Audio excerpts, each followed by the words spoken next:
Salut Salut Mourad. tout le monde, bonjour tout le monde, salut l'équipe, salut Nordin, Salut, salut. comment vas-tu? Comme d'hab. Salut Chanel. Nous étions au CRH. J'avais dit lundi, mardi, lundi, mardi, jeudi, vendredi. Bien sûr, il monte. Mon Landry, il monte, il reçoit un coup de fil. Alors ça doit être, vous devinez de qui. Bien, tu bouges, tu moutes.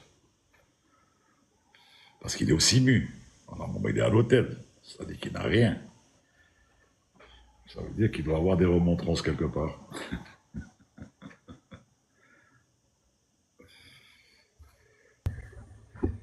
Bonjour tout le monde, bonjour Captain, how are you? Hi. Hi, than you. Alhamdulillah, والله غير bien. I was told la fois passée que رحت un member الاخر un membre تاعك on m'a envoyé un texte قال لي رؤوف قال لي يا مسيو اللي كان في لو لايف تاع كوموندون نور الدين على الاخرين لي زافيون قالوا باللي peut-être رؤوف doit entamer des discussions avec le gouvernement algérien. Donc je sais pas c'était quoi la discussion. Voilà. بصح باش نقول لك j'ai un contrat في يدي. C'est quelque chose de très sûr. J'ai un contrat في يدي avec un bon ami à moi, c'est le broker, avec 4 737 MAX, two types of classes, 189 configuration, 0 hour, no, actually 10 hours flown for certification. وكاين 3 777 300 ER. I think it's a GE or Pratt and Whitney engine. Those are available. Donc, je sais pas. Bravo. J'ai quelques brokers, on m'a téléphoné de la France aujourd'hui, mais Hadam, qu'est-ce que je sais? Oui. Commence d'abord par accepter le truc sur le message parce que j'arrive pas à te joindre par message. Donc envoie-moi ton numéro de WhatsApp ou la raison par message. OK. De toute façon, avec commandant, je conduis. Il n'y a pas beaucoup de gens dans votre groupe. Juste 9, نبعثوا لك دوك. عندك un stylo. نقول لك ما فيش مشكلة. Vas-y. 1 407 Oui, 342 oui. 5299. 299. Bon, c'est marrant. Et je suis sur WhatsApp. Il a 1 été, 407. il a été divisé mondial. Non, معليش عندك واو رحت من 9 en 39 en 2 secondes في الجروب تاعك. Très bien. Waouh, en 2 secondes. C'était un numéro 9 dans le groupe. Now, il y a 39. OK, alors, عندك le numéro. Je suis sur WhatsApp, commandant. Vous m'appelez, وخلاص. Merci. Alors, il y a Horizon Bleu qui t'a dit on va tous t'appeler. C'est un deal, malheureusement. J'avais beaucoup de questions à des brokers qui sont en Europe. قال لي رؤوف احنا la liste d'attente تاعنا avec Boeing c'est 5 ans, mais sincèrement on va pas travailler avec Boeing parce que their commission c'est très très bas. Donc تمكن يهضروا على الاخر their commission. قلت له انا je travaille pas Ah, c'est normal, c'est normal. C'est normal. gouvernement to business. Leur commission c'est garanti. S'il y a des buyers, on va avoir ce qu'on appelle aux États-Unis les gens des pilotes américains, ce qu'on appelle LLP, c'est de Limited Partnership. معناها يطبلوا une compagnie pour كامل les gens. هذيك s'il y a un problème ou لنا نموت غدوة, vous êtes protégés. Et pourquoi j'ai had les deals dans les 4 737 MAX et 3 777? C'était dans un combo à 120 planes. Ils étaient assigned to le broker Hada. Donc, ils sont pas dans le bouquin à Boeing. Ils sont à Everett. Mais malheureusement, Aeromexico they canceled the deal. Ils ont acheté des Embraer. Donc, il m'a donné, je pense, 30 à 40 jours pour ramener quelqu'un à la table pour faire un NDA, de Non-Disclosure Agreement, et les trucs comme ça. Donc, on va parler. On en discutera à tête reposée, on en partait sur WhatsApp. Barakallah fik, merci. I am là, je quitte là. Merci. أبجيك معاودة في الطعام قال لك ريبيت ذا ممبر ما كانش ريبيت ذا ممبر ما كانش معاودة في الطعام. OK. Merci, yeah, c'est très gentil. Allez, Anna. Cheers. Allez, allez, je vous écoute, mais I'm gonna drop, OK? Ok, no problem. Thanks. Merci.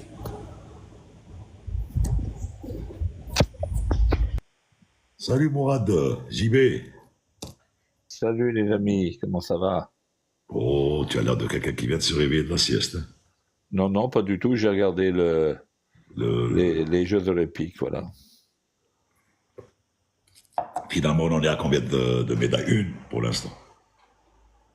Une, et je crois, c'est dans 2 jours que Iman Khelif va concourir.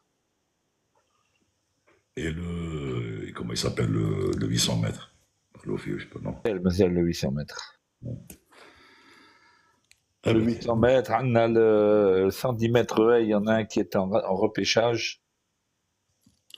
JB, là, Farid a aimé ta vidéo. C'est vrai, je l'ai republiée. Hein.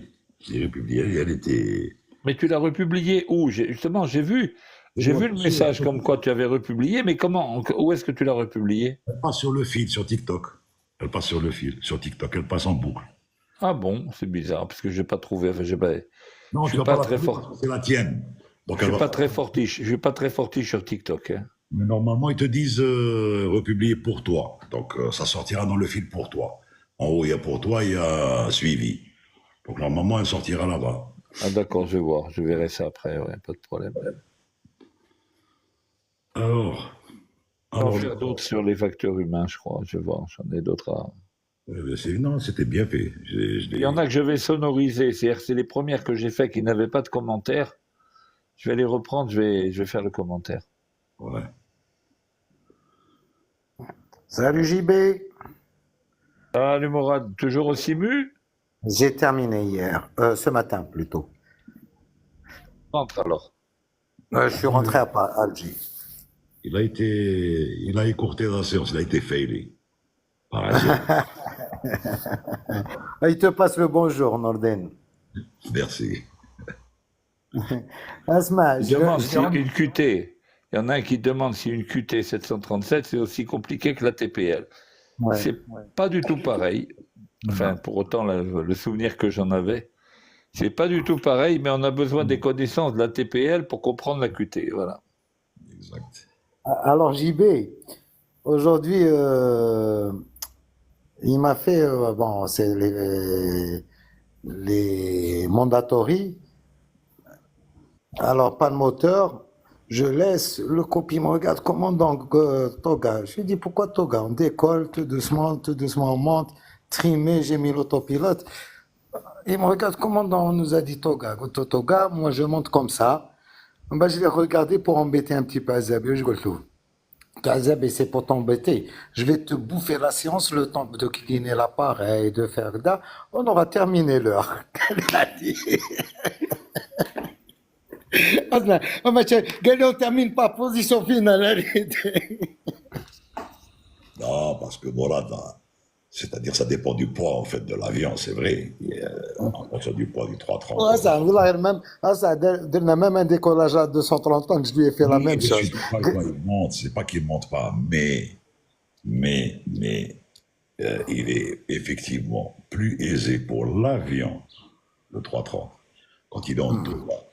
Et ensuite, juste après le lift-off, gear up et trimer l'avion, et de mettre le PA qu'il soit lourd. Et خليته له doucement, casse pas la tête.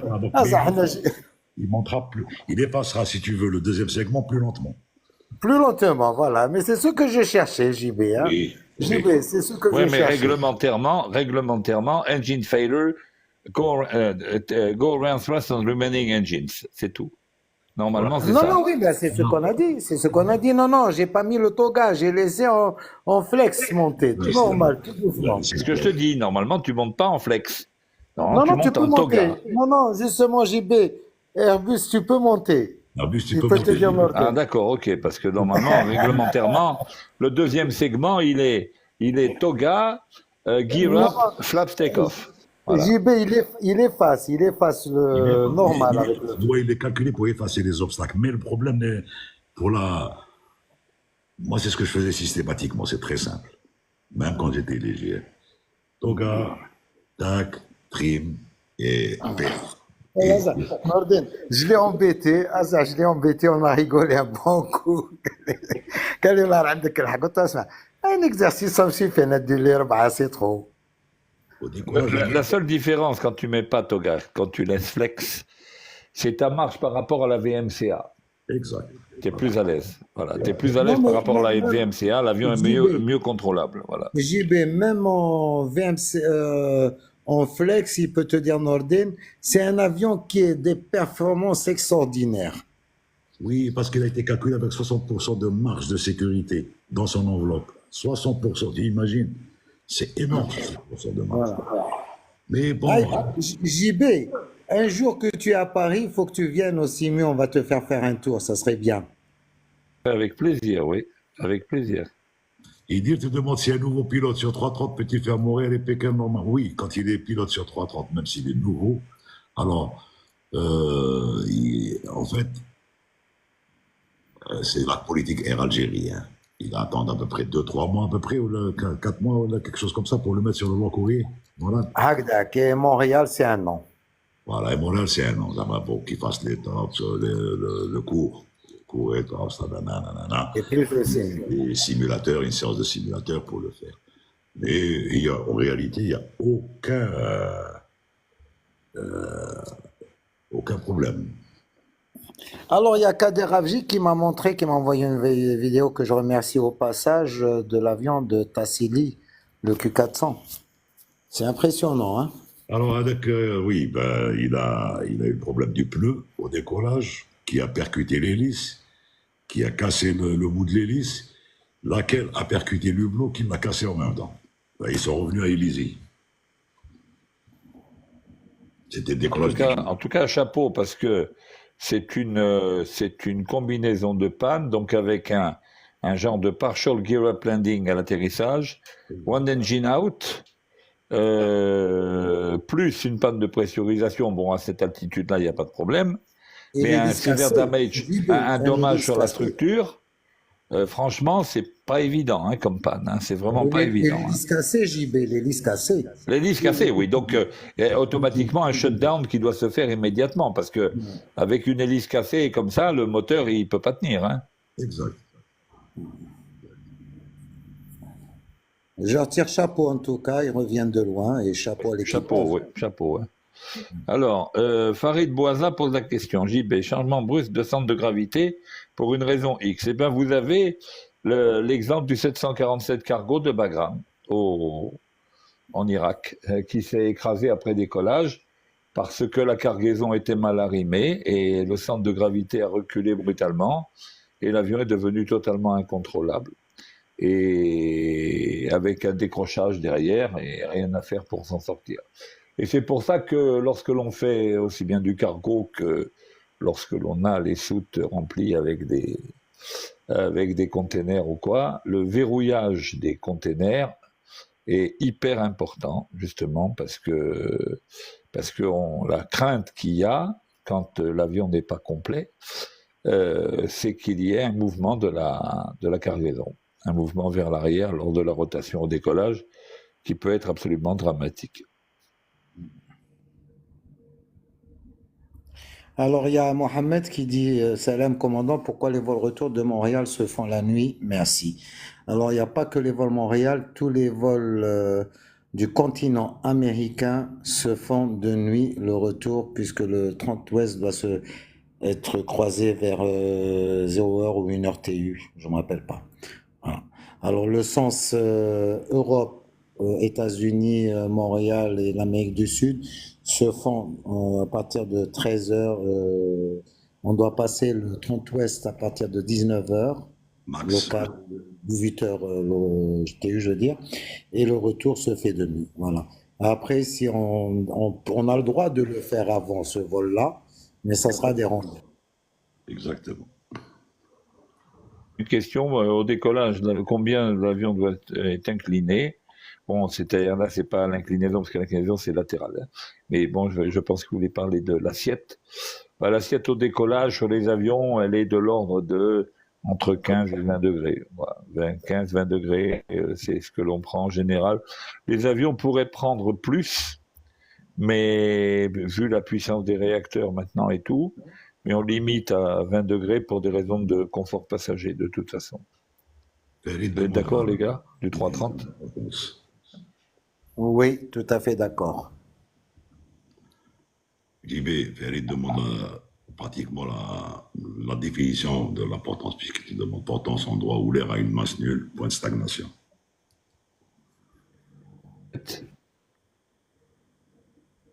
Tu répètes? Oui, Farid qui Je vois pas. demande, tu dit potence, endroit où l'air a une vitesse nulle, point de stagnation. Alors, j'arrive pas. Alors, certains commentaires d'un machin. Alors, Je crois que c'est pas en bout, au-dessus de l'intrado, non, attends, j'ai pas compris. Le point de stagnation, le point où de l'air a une stagnation. vitesse nulle, point de stagnation. Ah C'est oui, pas. bah c'est le point, Voilà. où le vent relatif touche le bord d'attaque. Et ce point de stagnation, il est fonction, bien évidemment, sa position est fonction de l'incidence, bien évidemment. Et c'est la première partie de la traînée, puisque on va avoir là une surpression qui va se créer. Mais c'est plutôt une zone, plutôt qu'un point, parce que c'est pas limité dans l'espace. Hein. Voilà. Dans certaines compagnies, Vous quittez quelques minutes pour le rituel et je reviens. Voilà, Ça à tout à l'heure. à tout. Dans certaines compagnies, au décollage, il y a un bip dans la cabine, tu veux dire. Pourquoi? Est-ce qu'il parle de la cabine passager ou dans le poste? Je ne sais. J'ai jamais entendu ça. J'ai pas fait attention. Un bip. C'est-à-dire, tu peux expliquer et dire parce que. Tu peux expliquer. Galek, bonjour tout le monde. Les vols transatlantiques dépendent des NAT, n'est-ce pas, commandant? Non, ça ne dépend pas que des NAT. Il y a des randoms, c'est-à-dire que des routes qui sont en dehors des NAT, et il y a aussi des randoms qui traversent des NAT. Côté passager, Nordin, t'a dit. Donc, c'est vrai, bon, j'y ai pensé tout de suite. C'est le PNC. C'est le PNC qui. À l'avant, le chef de cabine, quand il appuie sur le bip pour dire à l'arrière que c'est le décollage. Parce que bon, ils le savent, mais c'est un reminder.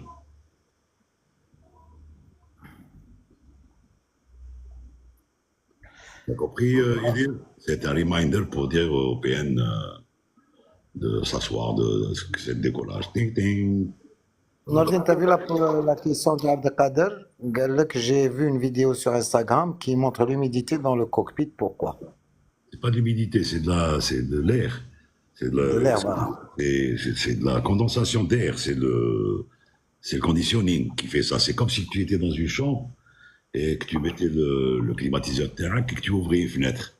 Et donc tu as une espèce de truc de brume comme ça. Alors que C'est de la condensation, c'est l'humidité que. c'est la condensation d'air qui se fait. Donc ce n'est pas de la fumée.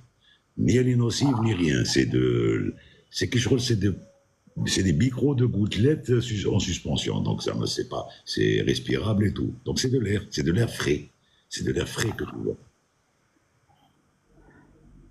À quoi sert une boîte noire, Nordin? Hein? Galek, à quoi sert une boîte noire? À cacher des bijoux. Là, la boîte noire, en fait, elle est orange et elle est à l'arrière de l'appareil. Elle est composée d'un système qui prend des paramètres de tout l'avion, pratiquement, du vol en lui-même. Et elle est récupérée en cas de crash, ou en cas d'incident, ou en cas de ceci, cela, pour faire une investigation sur ce qui s'est passé. C'est tout simplement. Donc, Enregistre les paramètres de l'avion. et il y a même elle comprend même le CVR, le Cockpit Voice Recorder, c'est-à-dire ce que disent les pilotes quand ils font la checklist, c'est enregistré aussi, donc voilà. Le CVR et le FDR, le Flight Data Recorder et le Cockpit Voice Recorder. Alors, actuellement, ils sont en train de travailler sur le CVR pour qu'ils puissent enregistrer au-delà tout le vol. Oui, parce que c'est que seulement les 30 dernières minutes, donc maintenant, oui, tout le vol. Des fois, un peu de glace se forme sur le bas du pare-brise. Bon, désolé pour un petit peu le bruit, parce qu'il y a des gens en face, là, dans leur piscine.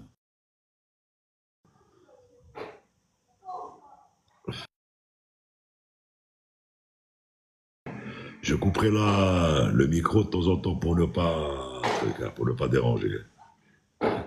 Nordin, tu déranges jamais. Non, c'est pas moi, c'est peut-être le chat, parce ils vont peut-être entendre. Il y a le voisin à côté, dans leur piscine, il y a des enfants. Donc.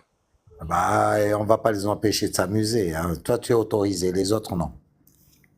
À faire du bruit. Je vais les engueuler. Do not disturb, do not disturb. Thanks, ملتقى العرب. Thank you. ملتقى الطيران. هاي. كيف Ah, الحال؟ ils sont avec nous. Marhaban. مساء الخير حبيب والجماعة محترمة. Le 14 août, bientôt les vacances.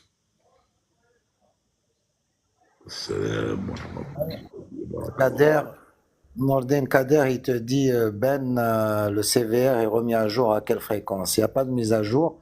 Il s'efface, il se remet à jour lui-même. Alors, GD907, qu'est-ce que tu peux expliquer le Toga? Take off and go around. Voilà. Si tu C'est la peux, puissance max du réacteur que peut fournir un réacteur, quelle que soit la température, quelle que soit l'altitude du terrain, c'est la fréquence qui va, il va sortir tout ce qu'il a dans les poumons. exact. Que pensez-vous de l'A220? L'A220, moi, personnellement, je pense que ça a été un flop.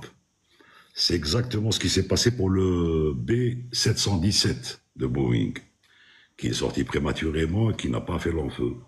Le 220 a été vendu, il y a des compagnies qui l'ont acheté, et vous avez même Air Sénégal qui l'a acheté, mais ils l'ont vendu. Ils ont même qualifié leurs équipages et ils ne l'utilisent plus. Bon, dans le monde, il doit y avoir quelques compagnies qui l'utilisent, mais je pense qu'il n'a pas fait, il va pas faire long feu. Je pense. Hein. On demande nationalité européenne, donc c'est bon. Non. Pour les Algériens, on va inviter Arabienne. السلام عليكم بونسوا كابيتانو Hi, how are you, Habib?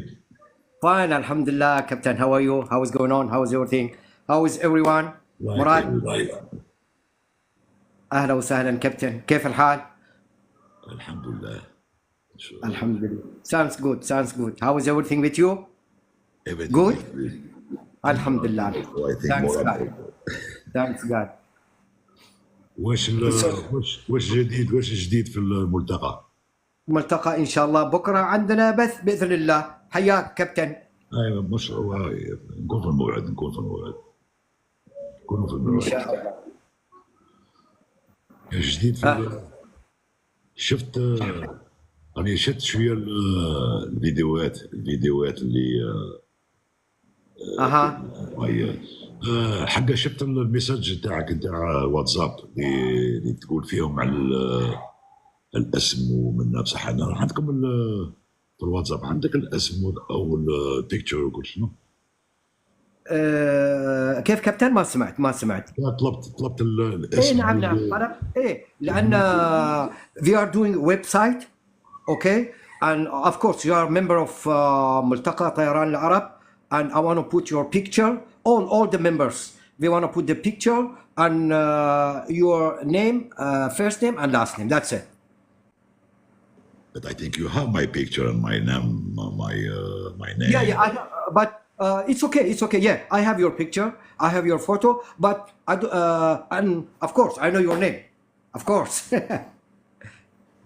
And No, my don't worry. So, and my phone number. Yes, I have one. And anyone, any pilot, if they want to enjoy it, our group because I put all the photo in what you call that website. All the pilots, all the members, we put them a picture and the name. And okay, of course, a little bit. He's a pilot or he's retired or in which type of airplane. That's it. It's okay for me, no problem. You can use it. You can use my information, no problem. Okay, thank you. I appreciate, Captain. No problem. You're welcome. Thank you so much. Thank you so much. So, how is going on? How is everything? Like every day, Same on. day one. Yes. Yeah. Captain, you're not. I mean, you don't want to fly again. I mean, You don't want to fly again. You not miss the airplane. 320, No, the 321. I miss my the simulator. Wow. Okay, you can, Yes, but Captain. You can buy simple simulator and you can put it to your house and fly it. it's not the same. It's not the same case. No. Yes, I believe. Yes. I believe that. Yeah, I believe. Yeah. Look, you Yes, have I believe that. here. You have GB joining us. GB. Yes. You're right. It's not Evening, safe. Captain. It's How are you? fine. Alhamdulillah. Alaykum salam. Alhamdulillah. Alhamdulillah. How are our friends like Selma, Captain? Yeah, everyone is okay. Everyone is okay, Captain. All the ladies, all the guys, all the pilots, all the engineers, all they are okay. And we are, mashallah, we are grew up as well. And we have around 76 pilot and engineer, and mashallah, step by step. And inshallah, in within by the next month, we're gonna celebrate is 3 years about the Multaqa Tayran Al Arab, and we have we give to all our members. We give what's called that gift for all the members. Our Multaqa Tayran Al Arab, and if you send me your what's called that your address, I want to send you the trophy of. Let me show you. Go.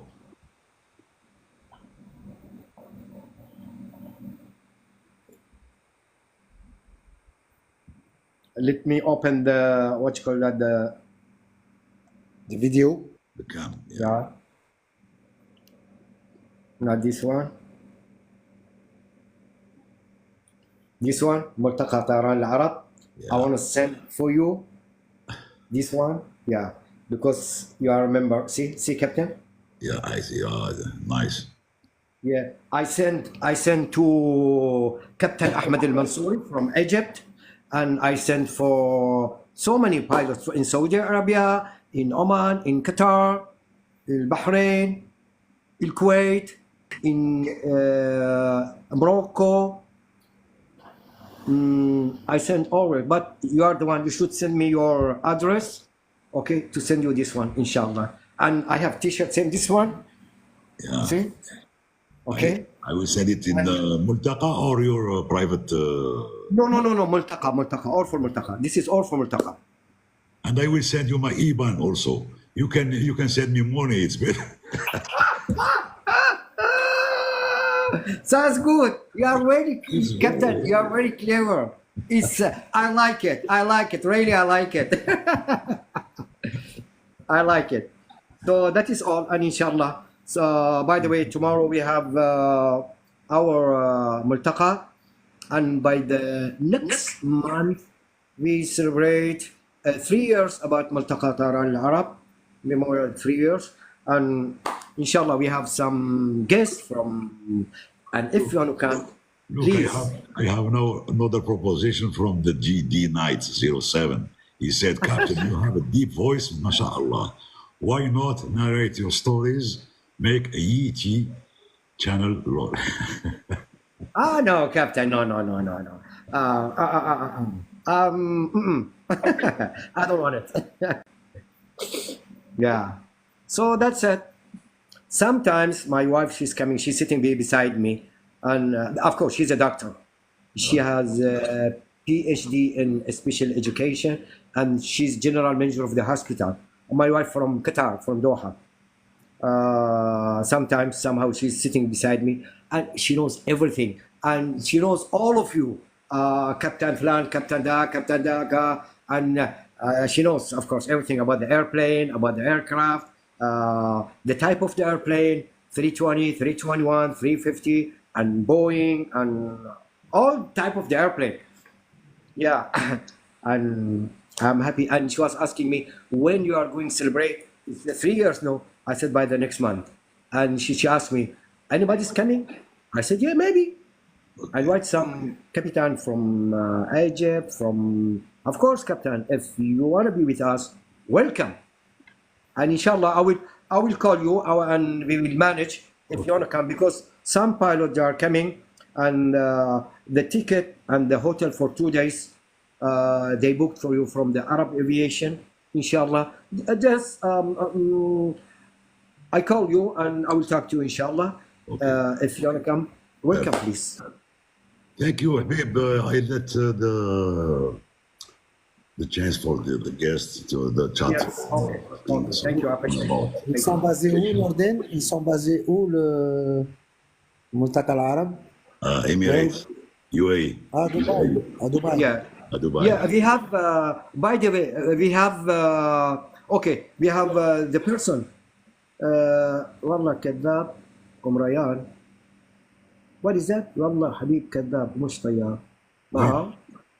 وين هذا؟ خلي اسمع. لا تشوف هذا امريان معلومات. غادي نبعث له امريان، نبعث له اموراتي الشخصيه، ونبعث له تصويرتي، ونبعث له كل. لا دقيقه كابتن دقيقه، ممكن بس انا اراوي شيء بعد اذنك، ممكن؟ اروي. 1 minute. C'est qui cet abruti, Norden, qui a... هذو يصبير كل شيء على بالك.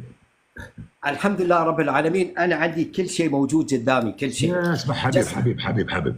You don't have to justify anything. Yes, but I have everything with me. Look. I know the kind of the peoples on all the lives, they defect on everyone and every. I know that. So, comment on dit ça? How you can say that you? I don't care, Captain. I don't care. I don't care. بعض الأحيان سي حبيبي، بعض الأحيان كان أشخاص يدخلوا في اللايف ويشتموا، يعني واحد ما Don't care. I don't care about that. Don't care. No, we don't care. حبيب شكرا جزيلا، لأنني غادي نخلي الفرصة للجيست لأنهم يطرحون أسئلة على الطيران لجي بي مراد ولي أنا. اقعد معنا إذا حبيت في أنا موجود معكم كابتن. أنا موجود. شكرا. مرحبا. اوكي.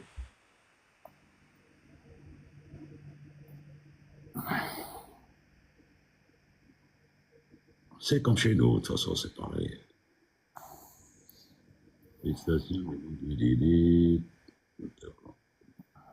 Est-ce qu'on a raté des questions ou pas? Alors, je ne sais pas, il y a un truc où il y a marqué JB Morad et il y a marqué en arabe, là, j'arrive pas à lire, j'arrive pas à comprendre, donc qu'est-ce qui se passe? Abdelkader Avgik, là. Ah, c'est Avgik? Oui. Attends, on va voir. Non, il n'y a pas eu de question, Norden, hein? Non, mais là, qu'est-ce qu'il a écrit en arabe, là? Non, je sais pas, il t'a mis JB Morad avec une tasse de café et un gâteau. Et ensuite, non. ملتقى الطيران العرب ابقى تسمع نجيب مولانا. D'accord. C'est rien. Alors, I get back to Algeria. What are my chances to get recruited by Everjoy? If I get an ATPL. However, you need to have a license as well. The ATPL is frozen. That's to say, you've got the theoretical exam of the ATPL, but you need to have a commercial pilot with instrument rating and the MCC and multiple engine, land, and so on and so forth. The ATPL by itself is not sufficient. You need to have a license.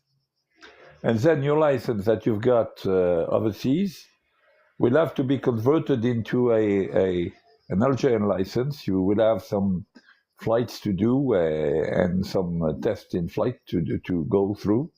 And then you will get your Algerian license and eventually get recruited by an Algerian company.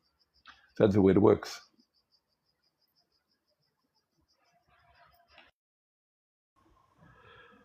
Are you satisfied, girl? Idiot? Non. C'était pas idiot. L'ATP n'est pas exigé en Algérie. Si tu veux être... Enfin, c'est le CPL pour rentrer en compagnie, ensuite tu passes l'ATPL pour passer commandant de bord. Le CPL, allez. J'ai remarqué aussi que les 600 uniformes n'ont pas volé depuis des mois. Vous avez des infos? Non, moi j'en ai pas. Ben avec Mourad, mais bon, même pas parce que Mourad il est sur 330, donc... On n'a même pas une info sur les avions. On en parle avec qu'il est en maintenance. Probablement. Il y a Félix qui pose la question sur la Convention de Montréal, la Convention de Varsovie. Très honnêtement, j'ai oublié tout ça. Et même la Convention de Chicago, tout ça. Ça n'a jamais été ma tasse de thé, alors ça l'est encore moins La maintenant. théorie. C'est beaucoup de théories, JB. C'est que bon, je veux dire, ça touche aussi bien à l'organisation de l'OACI qu'aux histoires de transport aérien, etc. C'est très loin. C'est vraiment pas ma tasse de thé, ça. Ce qui peut t'intéresser le plus, en réalité, c'est la Convention, dont une, que ce soit Montréal ou la Varsovie, à Chicago aussi pour le bagage. Parce qu'il faut savoir que le bagage du passager est mieux assuré que le passager en lui-même. Dans la Convention, hein. Maintenant, dans la réalité, je ne sais pas comment ça se passe exactement.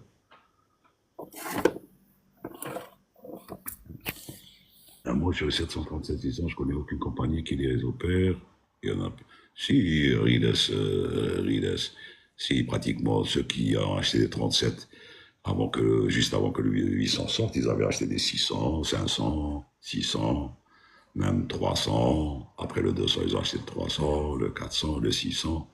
Et il y a eu le 600, le 800, il est plus gros, il est plus grand, parce qu'il y a une plus grande contenance, mais c'est pratiquement un 37-600 en plus gros. Et le système il a un système de zoning pour le conditioning, alors que l'autre, il a un truc conventionnel sur les packs pour tout ce qui est conditioning et tout de l'avion. C'est tout, hein, et il prend beaucoup plus. Ben, il prend 101 ou la place, l'autre il est là, 136 il est assuré, et l'autre il est à 162, donc voilà.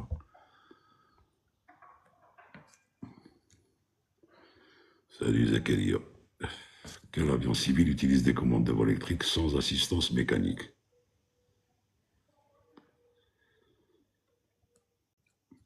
Qui voudrait répondre à cette question? Tous, Norden, ils sont tous électriques. Hein. Tous les avions maintenant de nouvelle génération, c'est ça. Hein. Je crois que le dernier qui soit encore opérationnel, c'est le 37 MAX, hein, qui n'a pas de commande électrique, mais tous les autres, ils ont des commandes électriques. Maintenant que même sur les voitures, j'ai vu hier un essai d'un SUV Ferrari, bon, qui coûte la bagatelle de, je sais pas, 800 000 euros, là, je sais pas, enfin bref, et avec un moteur de 750 chevaux, et le freinage est braking by wire. Eh ben. Donc tu perds l'électricité, bonjour les dégâts. Hein.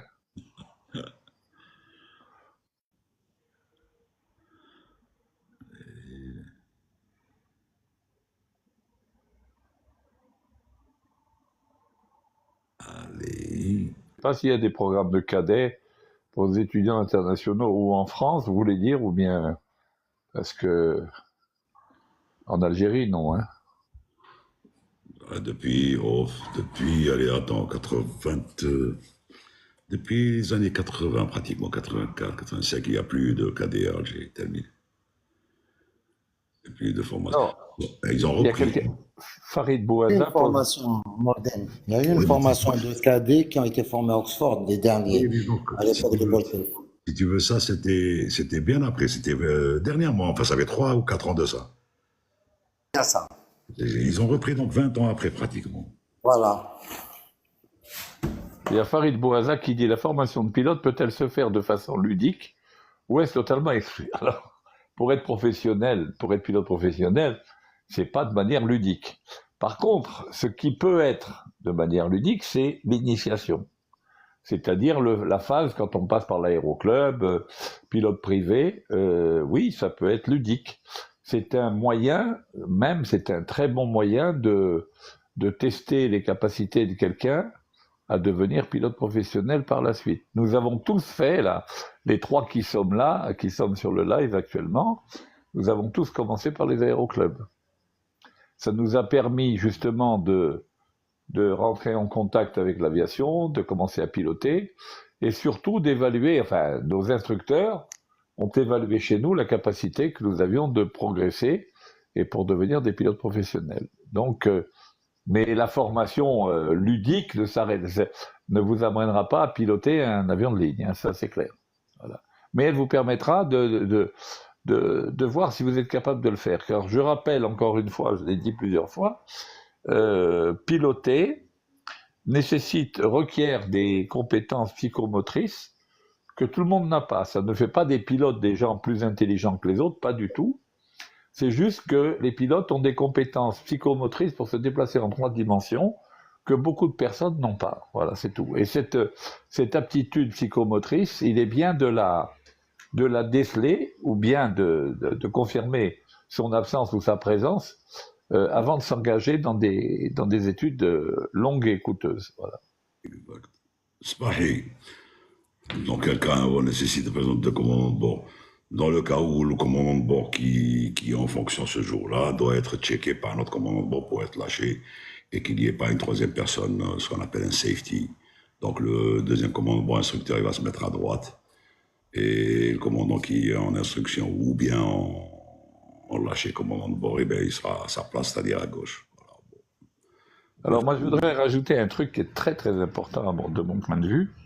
Quand on vole à 2 commandants de bord, il faut savoir que d'habitude, un équipage, c'est un commandant de bord, un copilote. Et donc là, les rôles sont bien définis, les fonctions sont bien définies, tout, pas de problème. Mais quand on est 2 commandants de bord, il faut dès le départ fixer les fonctions et les rôles. Si à droite c'est un commandant de bord instructeur, il est instructeur, certes, il est là pour montrer à l'autre comment faire, mais il n'est pas le commandant de bord. Le commandant de bord est celui qui est à gauche. En d'autres termes, toutes les communications, le personnel de cabine, etc., doit s'adresser au commandant de bord qui est à gauche. Et puis, il y a un point très très important, quand on est à 2 commandants de bord dans les cockpits, il faut d'abord que le commandant qui est en plat droite ait un entraînement particulier pour voler en plat droite, parce que quand on est commandant et qu'on on est habitué à voler en place gauche, il faut un entraînement spécial pour voler en place droite, bien qu'on ait été copilote auparavant. Et il faut, dès le départ, que les choses soient clarifiées au niveau du gradient d'autorité. En particulier quand ce n'est pas un vol en instruction, quand c'est 2 commandants de bord, parce que c'est un vol long courrier, on met 2 commandants et un copilote, par exemple, il faut bien que le gradient d'autorité soit bien défini, que les rôles soient bien définis, pour pas qu'il y ait confusion dans les fonctions et dans les rôles. Voilà, c'est ça qui est très très important. JB, juste une explication. Chez nous, par exemple, si on a un commandant de bord, un jour, il y a un problème de copie, donc on va mettre un instructeur à droite. Ça est arrivé, Nordin. Le commandant de bord, c'est l'instructeur. Hein. Même s'il est à droite, le commandement revient à l'instructeur, JB. C'est par note de service. Tu te rappelles, oui, Mais moi, je suis pas d'accord. Oui, mais elle n'a pas changé, j'ai un ordre. Hein. Je serais d'accord si le gars à gauche n'est pas encore lâché. À la limite, je peux l'accepter. Mais qu'il est lâché, qu'il soit lâché et tout, et que tu mettes déclencher à la place de quelqu'un à droite, le commandant de bord reste par Ouais, définition. oui, mais la note de service n'a pas été abrogée, c'est ça le problème. Mais ça, Anna, quand je le faisais, Ah. je disais, tu es le commandant de bord. C'est. Bah, écoute, par exemple, dernièrement, j'avais la personne ADEC en instruction, c'était son premier vol. J'ai appelé tout l'équipage. Comme chaud, vous rentrez, vous ne parlez pas avec moi. Moi, je suis à droite, c'est lui le commandant, moi, je suis l'instructeur. S'il y a quelque chose qui ne va pas, j'interviens. Mais qu'ils se sentent quand même nouveaux sur la machine, qu'ils se sentent au moins qu'il ait ses prérogatives de commandant de bord. Hein. Il y avait quelque chose que je faisais quand je contrôlais un équipage, quand j'étais en troisième siège, aussi bien sur 37 que sur 27. Donc j'étais pas aux commandes, mais j'étais dans le cockpit. Et je disais toujours à l'équipage, vous êtes en contrôle jusqu'au moment où il y aurait une anomalie, un incident ou quoi. Auquel cas, je sortirais du poste de pilotage. Et bon, ça s'est jamais produit, mais s'il y avait eu quelque chose, je serais sorti du poste de pilotage pour ne pas que l'équipage ait à régler un problème en ayant derrière un gars en train de les surveiller. Ça rajoute un stress inutile. Et pour régler, pour évaluer la capacité d'un pilote, d'un équipage à gérer une anomalie, une panne, on a le simulateur. On ne fait pas ça dans des vols réels. K5-25. Pour un 37, en phase d'atterrissage, on descend les volets jusqu'à full. En phase de décollage pour un 37, c'est 5. Flaps 5. C'est bien ça, Mourad, ou j'ai oublié. Pour le 330, c'est que 37 pour le 37. il se pose en volet 30, jamais en volet 40. Oui, mais ça, bon, c'est qu'en full, si tu veux. Bon, c'est qu'en Oui. full. Non, il a la position 40, mais il se pose pas en volet 40, il se pose en... C'est qu'en full. Mais le 37. Eh ben, je parle du 37. Oui, il se pose en 37. Donc en full, terreau, c'est 30, mais 40, c'est exceptionnel, mais c'est en cas de. Exceptionnel, quoi, plus court. Et le décollage, c'est en volet 5 et 15. Ah, 5 et 15, voilà. C'est en 5, fonction. 15, 1, 5, 15. Comme le 27 à l'époque. Ouais. Il y en a un qui dit, Hedin El Ralbi, il dit pourquoi les roues des avions sont-elles relativement petites? Eh ben, parce que tout simplement, il faut les faire rentrer dans les logements de train. Et JB, elles sont pas si petites que ça. Non, bien sûr que non, mais ça paraît effectivement par rapport à l'avion, ça paraît un peu petit. Mais il faut les faire rentrer dans les logements de train. Hein. Si on mettait des roues très grandes, et ça prendrait une place folle, pour rien du tout. Hein. Ça réglerait pas le problème. Toutes les phases d'un vol donnent toute latitude à correctif, mis à part le décollage. C'est-à-dire, que tu veux dire David. Ou c'est moi qui n'arrive pas à comprendre, ou bien c'est mal exposé. Alors, pour un 737 en phase d'atterrissage, on descend jusqu'à full et en phase de décollage. Non, ça y est, on a répondu à ça. 5, ouais, 5. Oui. Non, il y a Farid qui demande quand décollage réversible, toutes les phases d'un vol donnent toute latitude à correctif, mis à part le décollage. Il devrait reposer sa question. Il a dit quand décollage réversible, c'est-à-dire, tu veux dire nevermind, celui qui le fait? Non, au début, et au sol c'est CM1, CM2, c'est le commandant et first officer. Et ensuite, quand ils se disent c'est moi qui fais l'aller, si c'est le commandant, il va faire l'aller, il va s'appeler PF, Pilot Flying, l'autre il va être PNF, Pilot Not Flying ou le Pilot Monitoring, et vice versa, si le copilote fait le décollage, il va s'appeler PF, Pilot Flying, et l'autre ça va s'appeler Pilot Monitoring. Le roulage va se faire par le CM1, c'est-à-dire le commandant, jusqu'au décollage, et au décollage c'est le PF qui va mettre la mise en puissance. Il va enlever la main une fois que la mise en puissance est mise. Le commandant a la charge de reject take-off, parce que c'est dit dans le briefing. Donc il va mettre la main sur les manettes jusqu'à V1 où il va enlever sa main. Et à VR, il décolle. Et ensuite, il va obéir aux ordres donnés par le PF. C'est-à-dire le gars va lui dire positive gear up, il va faire entrer. Donc le commandant, même s'il est à gauche, il va devenir PM, Pilot Monitoring. Il va faire la radio, les actions, les checklists, même en cas de panne. Le PF, c'est-à-dire même s'il est first officer, il est PF, il va demander de lire l'ICAM, donc il va lire ICAM Action. Donc le commandant va faire l'ICAM, parce qu'il est PM. Il va faire toutes les procédures. Il va faire toutes les procédures. Et voilà. et jusqu'à l'atterrissage. Et l'atterrissage, il se fera par le PF, toujours. Sauf si c'est une 4-3B ou la 4-2, quand c'est limite. Bon, c'est le commandant qui doit faire le... Parce que c'est la SOP qui le dit, hein. C'est l'atterrissage en LVO, c'est le commandant qui fait l'atterrissage. Parce que c'est la SOP qui le dit, c'est la Il y standard. a, il y a Idir, on doit activer les deux autopilotes sur chaque atterrissage, même si c'est pas ILS 4.3. Oui. On dit alors. Alors, Idir, sur la procédure sur Airbus, c'est les deux autopilotes à l'atterrissage. Sur NG, ils engagent qu'un autopilote, sauf en LVO, en Low Visibility Operation. Voilà. Là, on dual landing. Oui, mais ils utilisent qu'un canal pour l'atterrissage, sauf en... Voilà. Est-ce qu'un Il y a le Ben Kassem- qui dit qu'il n'y a que dans ce métier où la rigueur est de règle. Ben écoutez, il n'y a pas que ce métier-là. Les gens qui travaillent dans les centrales nucléaires, ils ont intérêt à être rigoureux. Les chirurgiens, ils ont intérêt à être rigoureux. C'est vrai que dans l'aviation, c'est peut-être poussé à son extrême, mais c'est pas le seul métier où la rigueur est de mise. Hein. Ça doit être partout, JB, hein. Bien sûr, bien Donc, sûr. tout.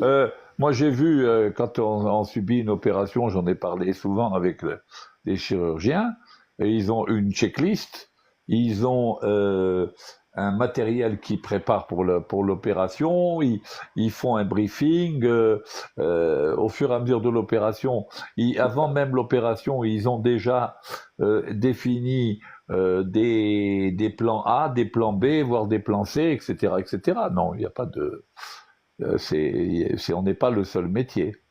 Mais c'est vrai que, par contre, c'est vrai que quand on a fait de l'aviation comme nous, et qu'on veut se reconvertir au sol, ou bien intervenir ou quoi, dans l'industrie traditionnelle, on a beaucoup d'armes pour le faire. Moi, j'ai fait des conférences dans différents domaines, dans la sidérurgie, dans la pétrochimie, etc., dans la gestion des risques dans ces domaines-là. Et c'est vrai que notre formation de pilote et notre expérience de pilote nous est très utile. Ça, c'est clair. Sabah et Tawfiq, c'est le CBA, on avait dit tout à l'heure, FDR, Flight Data Recorder, pour les données, et le CVR, Cockpit Voice Recorder, tout ce qui enregistre ce qui se dit dans le cockpit, à savoir la lecture des checklists, la procédure faite, et tout. Et tout ça, c'est vu dans le truc. Qassem, est-ce qu'on peut demander de s'asseoir dans le jump seat? Non. Sauf si ce voyageur-là a une licence ou fait partie de l'autorité de l'aviation civile, là, et pendant la mission, hein, ça ne vient pas comme ça. Riles, allons-nous vers des avions hybrides électriques? Il faut d'abord qu'il y ait des moteurs électriques assez puissants pour pouvoir faire décoller un gros porteur. Sur petits avions, oui, ça existe, le hybride actuellement. Sur les monomoteurs. Ils ont fait un moteur hybride, ça existe, mais pas sur... Il y a des horizons d'études sur le moteur à hydrogène 2030, horizon 2030, 2050. Bon, c'est encore à l'étude, hein, mais... Farid, considérez-vous avoir vécu dangereusement comme beaucoup de personnes le pensent? Pendant qu'on travaillait, on n'a jamais pensé vivre dangereusement. C'est une fois que tu sors que tu te dis, oui, j'ai vécu dangereusement. N'est-ce pas, JB? Oui, on dit Alhamdulillah, on s'en est sorti vivant. Voilà. Ça t'a suffi quand même? Encore une fois, un pilote n'est bon que jusqu'au moment où il rencontre la situation qu'il ne peut pas gérer. Exactement. Voilà, c'est tout. Norden, Il n'y a pas de bon pilote. Il y a Idil qui pose la question, avez-vous travaillé pratiquement avec tous les FO? Il m'a posé la question. Oui, Idil, j'ai travaillé avec tout le monde, je suis le plus ancien sur le 330. Voilà. Il y a des gens avec qui tu n'as pas travaillé. Quand même. Si, tous. Sur 330, si, tous, Norden. Si je cherche bien, je vais trouver quelques-uns qui se sont échappés au programme à Cap Smeterjman. Non, tous, ils ont volé. Hein? Sans exception, Norden, je connais. en avait qui ont essayé de ne pas voler avec moi quand j'étais instructeur. Arrête, Voilà. arrête. Mais ça, c'est comme Nordeni, ils ont échappé, il les connaît.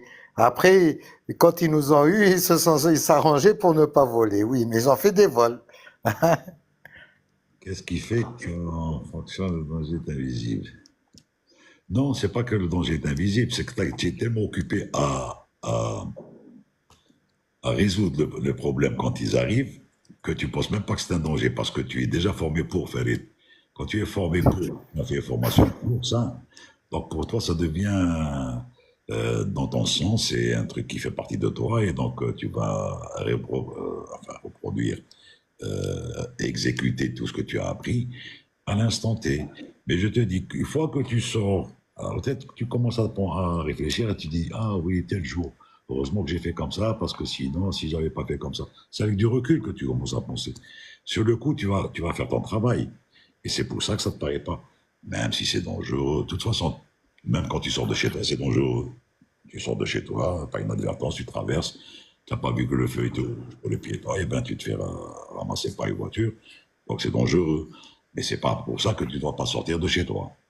Ou bien quand tu fais un métier, je sais pas, pénible aussi, c'est pas le fait qu'il soit pénible que tu vas pas le faire.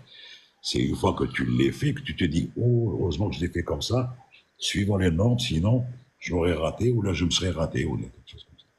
C'est comme ça qu'il faut réfléchir. Enfin, du moins, c'est comme ça que je fais. Oui, tu as tout à fait raison. En fait, quand on est en activité, on a résolu des problèmes, on a eu telle panne, on s'en est sorti, pas de problème.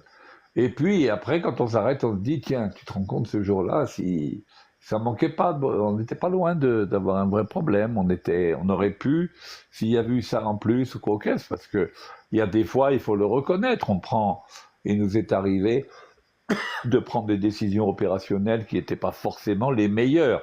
Elles n'étaient pas mauvaises puisqu'on s'en est sorti, mais c'était peut-être pas les meilleures au niveau de la marge de sécurité, par exemple.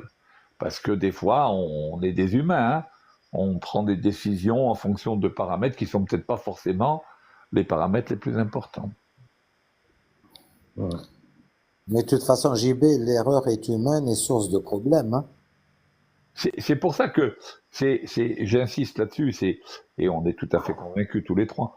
Pourquoi le CRM? C'est justement parce que le CRM, en de l'autre je l'ai défini, mais en fait, moi je le redéfinis quand je veux bien expliquer ce que c'est. C'est exactement comme une qualif de type d'avion. Quand on fait une qualif de type d'avion, on apprend comment cet avion fonctionne, quels sont les systèmes qu'il a, etc., quelles sont les capacités de ces systèmes et quelles sont les limites de ces systèmes. Eh bien, quand on fait des facteurs humains, et donc en particulier le CRM, on apprend la manière, on nous apprend à la manière dont l'humain se comporte et quelles sont les limites de nos comportements. Voilà. Et donc, connaissant les limites de nos capacités, et d'ailleurs le cours s'appelle Capacité et limites humaines, d'accord ? Ouais. Performance et limites humaines. JB, on t'entend pas. Oh, t'as été coupé, JB. Oui, je répète, oui. Voilà. Que ce qui est très important justement pour un pilote, et c'est pour ça qu'on est formé au facteur humain, c'est de connaître les limites de notre comportement. Quels sont les moments où on risque de commettre des erreurs qui peuvent être gravissimes. Et il faut donc éviter ces erreurs, ces moments. Par exemple, c'est pour ça que nous avons à bord, par exemple, un tas de procédures de contre-vérification, de double-check, de cross-check, etc., etc. Un des cross-checks les plus courants que vous pouvez rencontrer comme passager, c'est lorsque l'on ferme les portes de l'avion, vous entendez les PNC dire « All doors to arm position and cross-checked ». Ça veut dire quoi? Ça veut dire que le PNC qui se trouve par exemple à la porte avant gauche va armer le toboggan pour qu'il se déploie en cas de nécessité, et celui de la porte avant droite va faire de même, et ensuite celui de la porte avant droite va vérifier que celui de la porte avant gauche a bien fait le boulot, et vice-versa. Tout simplement parce qu'on s'est aperçu que quand on fait des actes routiniers, et c'est un acte routinier que l'on fait tous les jours, que les PNC font tous les jours, et nous au poste de pilotage c'est pareil, il y a des actes qu'on fait tous les jours, on risque de les faire de manière machinale et ou même de ne pas les faire en croyant qu'on les a fait. Le meilleur exemple que je peux vous donner de ça, c'est le fait de verrouiller les portes de votre voiture avec la télécommande. Combien de fois ça nous arrive, on ferme les portes de manière totalement automatique, on fait quelques pas et on dit « est-ce que j'ai bien fermé la voiture ?» Et on revient alors qu'on a fait le geste. Eh bien, cette erreur du fait de l'automatisation des gestes, elle est connue et identifiée, et donc on met en place des procédures visant à la diminuer au minimum par le cross-check, etc., etc. Voilà. C'est un exemple. Youssef Sari, pour information, l'avion ne crash pour personne à part une avionnette. Bon, j'ai compris que tu voulais dire pourquoi l'avion crash. Bon, l'avion ne crache pas en réalité. S'il arrive jusqu'au crash, c'est qu'il y a eu un ensemble de problèmes non résolus au moment où il fallait le faire et que ça ne demeure qu'une structure travaillante qui peut être amenée à arriver à cette ultime, c'est-à-dire l'ultime phase qui est le crash. Mais pour y arriver, il en faut un.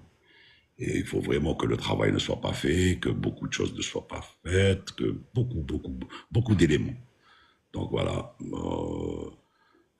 dis-toi, Billy, ça, c'est très très rare. Et comme ça, tu vas être rassuré. Avez-vous l'expérience d'un quiproquo avec des contrôleurs, mis à part la Chine? Même avec la Chine, on n'a pas eu de quiproquo. Il n'y a pas de quiproquo.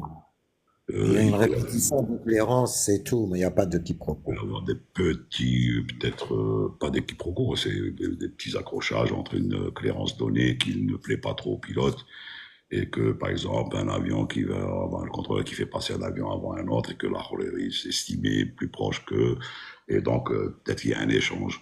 Mais ça s'arrête là parce que il n'y a pas place à la discussion dans le truc, ça s'arrête à... Et après, c'est copain-copain, hein, Nordin. Non, ça s'arrête à formalité de... Le plus grand quiproquo au sens propre du terme qui se soit produit, c'est l'accident des 247 à Tenerife. Voilà. Oui, ça c'est un quiproquo réel. Mais bon, depuis, apparemment, avec tout ce qu'il y a eu comme correctif sur les procédures, il n'y a plus eu ça. Comme l'accident au-dessus de la Suisse où les pilotes n'avaient pas suivi le TICAS. Ça, c'était pas un quiproquo, c'est que le contrôleur avait insisté que le pilote n'a pas suivi le TICAS. Ça, c'était une erreur purement technique, hein, donc ça n'a rien à voir avec... le quiproquo, c'est quand il ne comprend pas le même sens de truc. Mais non, le gars, il lui a dit monte. Pour lui, bêtement, au lieu de se fier à un instrument qui est censé lui donner l'exactitude des faits, il a fait aveuglément confiance à la voice et il a suivi ça et ils se sont percutés. Bon, voilà. Et après, Non. ils s'en évoluent d'ailleurs. Mahieddine Ghalbi, les compagnies, pourquoi les compagnies utilisent-elles leurs procédures au lieu de celles des fabricants? Non, Ghalbi, on n'utilise jamais, la compagnie n'utilise pas les procédures TAHA, on utilise ceux du fabricant, quelle que soit la procédure. Après, on fait une SOP qui ressomme, s'il y a des choses qui ne plaisent pas à la compagnie, elle peut les changer à son avantage. C'est-à-dire qu'elle peut être plus que, par exemple, sur Airbus, il demande à ce que le copilote, s'il est en PF, en pilote flying, il peut rouler, mettre en route. Et Air Algérie, elle a dit non, le copilote ne roule pas et ne met pas en route. On peut être restrictif par rapport au constructeur, mais les compagnies n'ont pas inventé des procédures. La philosophie, c'est exactement comme pour les minima. Les minima de la compagnie ne peuvent pas être inférieurs aux minima d'État et les procédures compagnie ne peuvent pas être plus tolérantes que les procédures compagnie. Elles ne peuvent être que... Elles ne peuvent pas être moins tolérantes. Plus tolérantes. C'est-à-dire qu'elles doivent être plus restrictives, mais jamais moins restrictives que les procédures de compagnie. C'est tout. Farid Bouazza, eh bien, il faut savoir que le travail, enfin, quand tu dis là, vous êtes en action, c'est pas une action, bon. Il commence même bien avant de partir de la maison, c'est-à-dire que c'est la préparation. Des fois, la préparation se fait à la maison, pour anticiper sur des choses bien précises. Des fois, même la veille, tu penses à ce vol. Bon, alors après, ça devient... La routine. Oh, vous avez bien vu la dernière fois, Mourad, quand il partait pour faire son vol, il nous montrait qu'il était dans qu'il se préparait, Mourad, il était avec nous, donc sans être avec nous, il se préparait pour y aller et tout. Et après, il va faire son travail. Que peut-on faire? Que peut faire un pilote si un contrôleur aérien a la capacité d'intervenir? Il faut savoir que chez les contrôleurs aériens, il y a toujours ce qu'on appelle le CAR. Donc, il y a toujours il n'y a pas qu'un seul contrôleur aérien. Il y a le contrôleur, il y a plusieurs contrôleurs aériens d'abord, ceux qui s'occupent du sol, de la tour, du contrôle régional. Et puis ils ont des alertes, Nordin, qui vont éveiller le.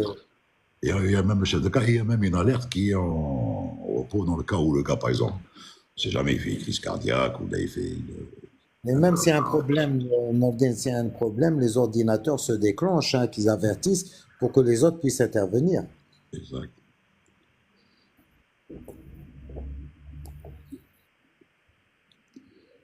Je ne recrute pas souvent les compagnies demandant comment être. Alors, si RG ne recrute pas souvent, et les compagnies aériennes demandent comment être pilote. Ben, c'est une liste d'attente, le recrutement. Le recrutement, c'est une liste d'attente. Des fois, tu tombes avec le moment d'aspiration. Quand tu es pilote prêt et tout, tu as tes trucs. Si tu es en Europe, ben bien sûr, même en Algérie, si tu es algérien, ben, enfin, si tu n'es pas algérien, on va te demander une nationalité algérienne. Hein. C'est clair. Chaque pays a sa souveraineté pour ça. Si tu es en Europe, c'est pareil, on va te demander d'être UE. Mais bon, à l'étranger, si tu as des capacités, et on peut te recruter même si tu n'es pas français, sauf les compagnies nationales comme Air France, je pense, ils demandent la nationalité. Une société française. Voilà. Nordin, mais il y a les Américains qui ont ouvert le recrutement à toute nationalité confondue et ils leur donnent même l'autorisation de pouvoir travailler chez eux. Exact. Je voudrais répondre à Idir, qui dit doit régler la DH seulement à l'atterrissage. Bien sûr, seulement à l'atterrissage. Decision height. Ouais. Decision height, ça veut dire hauteur de décision. Ça veut dire à la hauteur de décision dans une approche de précision, donc une approche ILS, je vois la piste, je continue l'atterrissage, je ne vois pas la piste, je remets les gaz. Au décollage, il n'y a pas ça, ça n'existe pas. Il y a une hauteur de sécurité au décollage, oui, qui est la hauteur à laquelle on fait le troisième segment, c'est-à-dire là où on commence la rentrée des volets. Voilà. Mais sinon, il n'y a pas de hauteur de décision au décollage, ça n'a pas de raison d'être. Voilà. Mamie, ça. La HSV, c'était la hauteur de sécurité au décollage. C'est celle à laquelle on commence la rentrée des volets en cas de panne moteur. Mais elle a disparu maintenant, la HSD JB. Hein. Oui, d'accord, mais de toute façon, le troisième segment, il se fait quand même à une hauteur minimale de 400 pieds, réglementairement. Il y avait même la HARG, la hauteur altitude de remise des gaz. Oui, de remise de gaz, oui. Mamie, tu as dit, je suis ingénieur en aéronautique avionique, master 2. Comment faire pour travailler? Ben, il demande à la DMRA, ou la direction technique. Si la DMRA, oui, effectivement. Ils sont demandeurs d'ingénieurs en aéronautique, surtout que si tu es sur l'avionique et que les avions d'Air Algérie sont bourrés d'avionique. Donc, fais une demande. Et sauf ben, qu'ils vont te faire des critères parce que tu t'appelles pseudo-mamie Smina. Smina, tu as intérêt à changer ton pseudo. Hein. Smina, ça veut dire que tu dois être ou là, si tu es une fille, tu es grosse, ou là, si tu es un garçon, tu es gros. Mais il n'y a pas de critère de ce truc au niveau de la DMRA. Fais ta demande, normalement, ça passe parce qu'ils demandent. Je pense qu'ils sont en train même de recruter. La dernière fois, c'était Nadir qui nous parlait de ça, du technique. Oui, ils sont en train de recruter. Je voudrais répondre Nordin à Walid. Je lui ai dit avec les 1500 heures de vol. Ils sont demandés partout maintenant, même en Europe. Il ne faut pas croire. Air France ne recrute pas d'Abénitio ni aucune compagnie actuellement. Ils se sont tournés, ils ont leurs cadets qui sont en train de former. Et les recrutements qu'ils font, c'est des gens qui ont un potentiel horaire assez conséquent pour être recrutés. Question pour JB. Il l'avait vu déjà, ta main dire JB, tu l'as vu ta question pour toi? et je la retrouve pas. La Alors, source, attends. la source d'alimentation. Ah Le oui. secours pour La 27. source d'alimentation, je suppose qu'il parle d'alimentation électrique.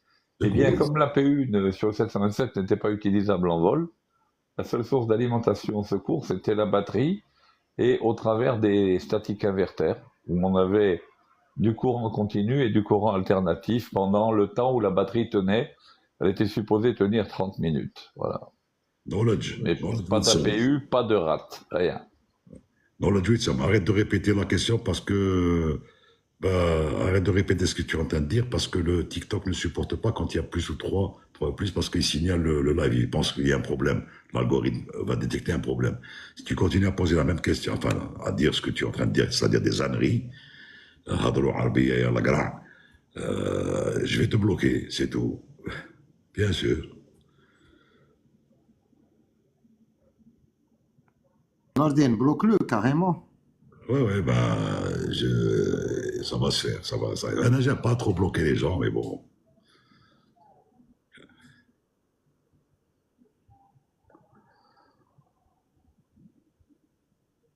Voilà, allez, hop. Il l'a fait. Oui. Non, Adam, il veut faire du sarcasme, mais c'est mal placé parce que il s'adresse à moi en disant la gra. Et il le dit, il l'écrit en français en plus. Si au moins il l'avait écrit, on a Adam بالعربية يا la gra, معليش نفهم.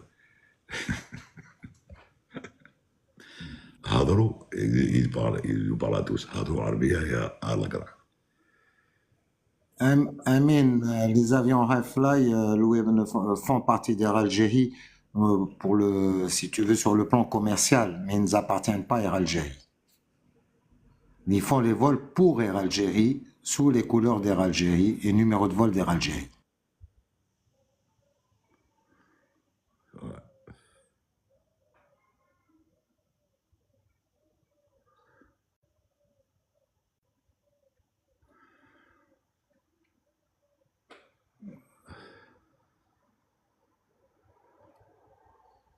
Immobilier, voilà. Merci, Amin. Salut, immobilier algérien. Salut. Yaz Gattusi, pose ta question. Je connais. Non, il y a Yazid Gattusi j'ai une question sur la. C'est Yazid. Non, ce ne sont pas des rides, c'est pas des pilotes algériens, c'est des Portugais.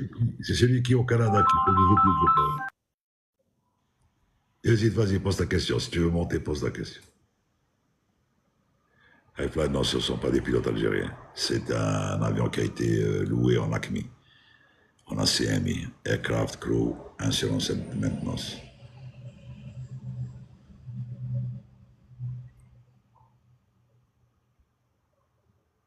Qu'est-ce que je te vois pas, tu ne demandes pas de monter. Gus. Est-il acceptable d'abréger Foxtrot en Fox? En toute rigueur, non. Non. C'est Foxtrot. Non.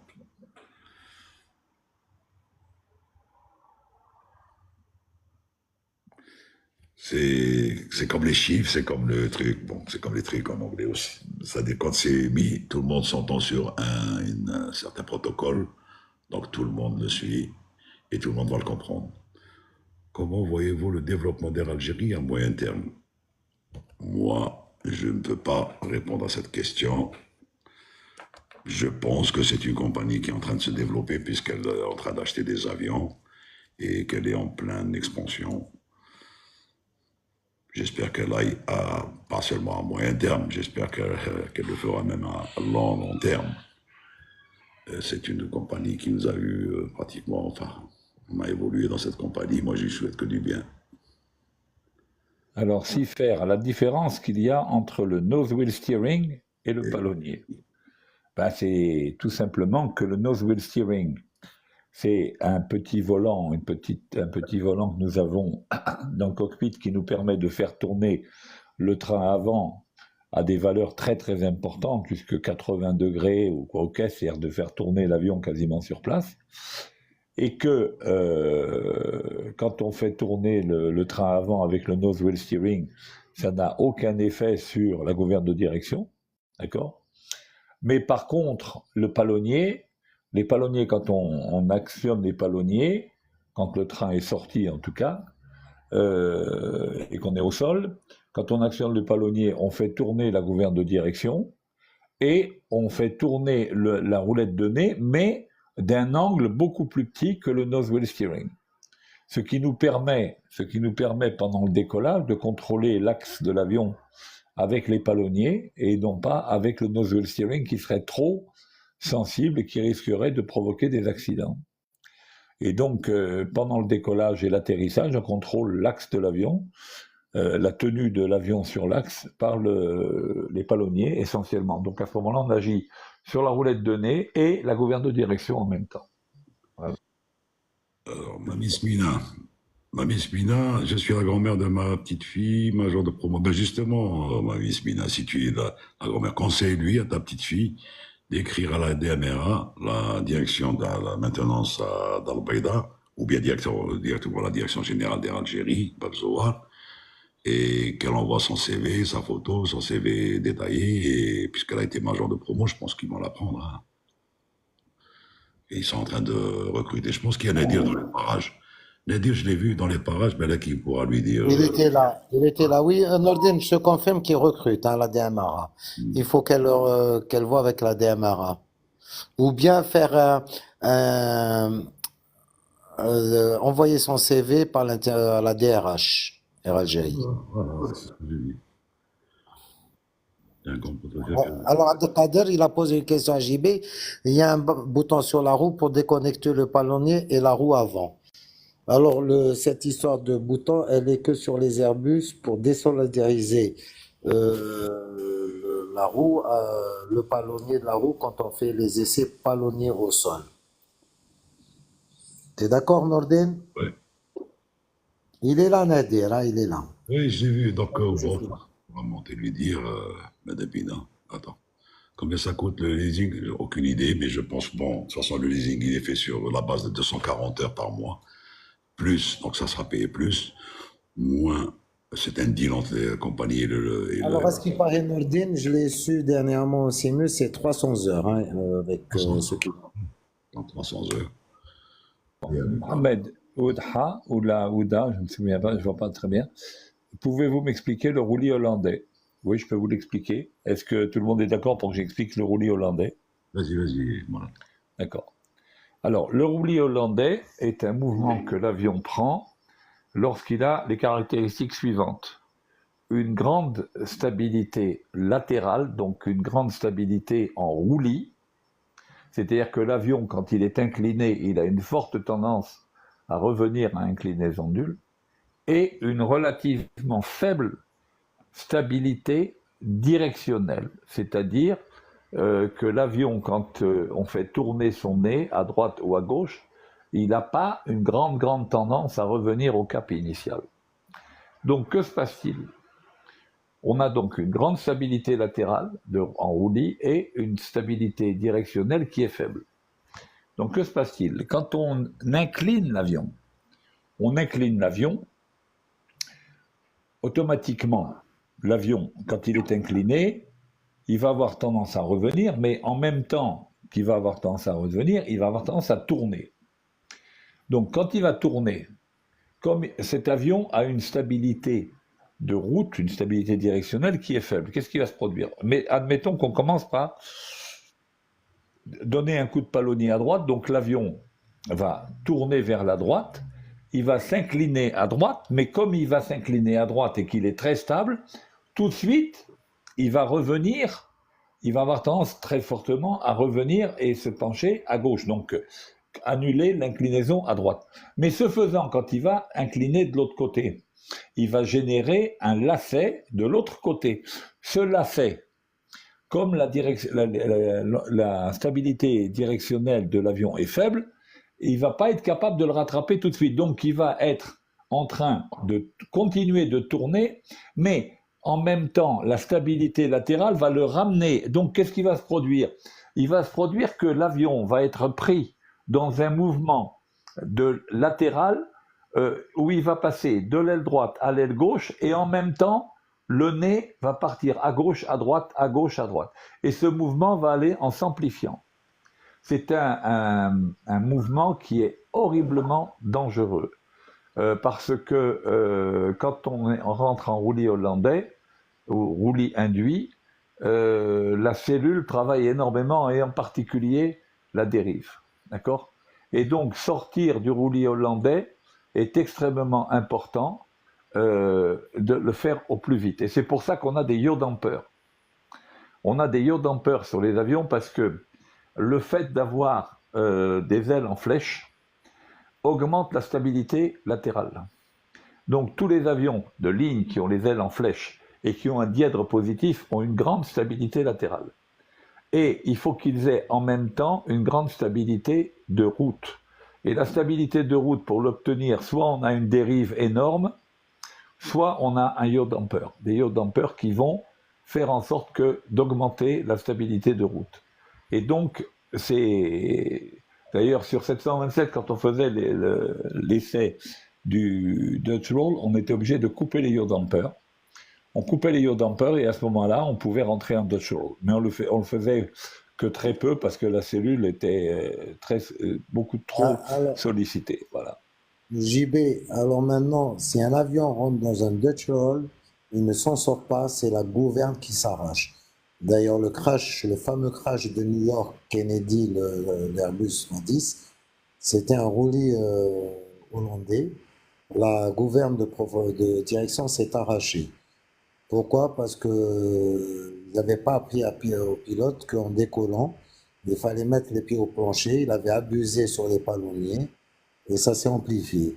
Et malheureusement, sur les nouveaux avions, le yaw damper est automatique. On n'a pas le moyen de couper. Parce que justement, la stabilité latérale est très importante et il faut donc qu'il y ait une stabilité de route qui soit en rapport. Absolument. Tifer, la commande hydraulique pour le noise steering, c'est le bleu, pas le jaune. Le jaune, c'est pour les slats et les flaps. Et le green, comme pour le gear, etc., etc. Mais pour le noise steering, c'est le bleu. Alors, si faire avec nous, on a la bille à surveiller en virage. Vous, pas. Nous, on n'a pas la bille parce que les commandes sont synchronisées. C'est pied au plancher, on incline, l'avion est stable. Ryan, pour les volets, ça dépend au décollage, ça dépend des performances du jour. C'est ce que des conditions, météo, charge, etc. Le 340, je ne sais pas, je pense qu'il a 4 bâches, non? Il est différent et il a plus de pompes hydrauliques que nous. Et c'est toujours 3 bâches, bleu, green, Oui, blue and yellow. voilà. C'est le 350 plus c'est différent. Ouais. Pour répondre à Ryan, bonsoir messieurs, sur quels critères vous basez-vous pour le réglage des volets au décollage? Alors il faut savoir que je vous engage à aller voir ma vidéo sur les limitations au décollage. Mais pour vous simplifier, au décollage, on a deux types de limitations. Des limitations qui sont liées à la longueur de la piste et des limitations qui sont liées à la partie vol, donc à la montée après décollage. Alors il faut savoir que plus on braque des volets, plus les performances limitatives par la longueur de la piste sont améliorées.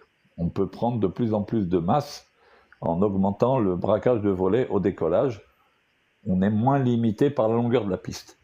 Par contre, plus on braque de volets au décollage, plus on va être limité en capacité de monter. Donc, on est toujours obligé de jouer entre les deux. Donc, on est obligé de prendre le braquage de volets qui va nous donner le meilleur rapport entre les limitations liées à la longueur de la piste et les limitations liées au climb. Et donc, on va faire un tableau, en quelque sorte, où on va dire, par exemple, limitation piste, avec volet 1, ça me fait tant. Avec volet 5, ça me fait tant. Avec volet 15, ça fait tant. Et donc, limitation par la longueur de piste, là, les masses que l'on va mettre, elles vont être en augmentant. Et on va mettre dans la deuxième colonne la limitation deuxième segment, eh bien, enfin, pas de limitation climb, avec le faible braquage de volets, on aura une masse limitative qui sera plus élevée. Plus on braquera les volets, plus la masse limitative va diminuer. Et on va prendre dans ce tableau la ligne où la masse est la meilleure. Voilà comment on fait. Ça, c'est le principe de base de calcul. Hein. Ça, c'est quand on doit faire le calcul à la main. Hein. Bon, maintenant, on fait ça avec des ordinateurs, bien évidemment. Mais le principe de calcul est rigoureusement le même. Salut Nadir. Salut. Salut Nadir. Ouvre ton mic. Nadir. Bonsoir, Captain Ordin, Morad et Captain JB. Oui, Ça va, vous allez bien?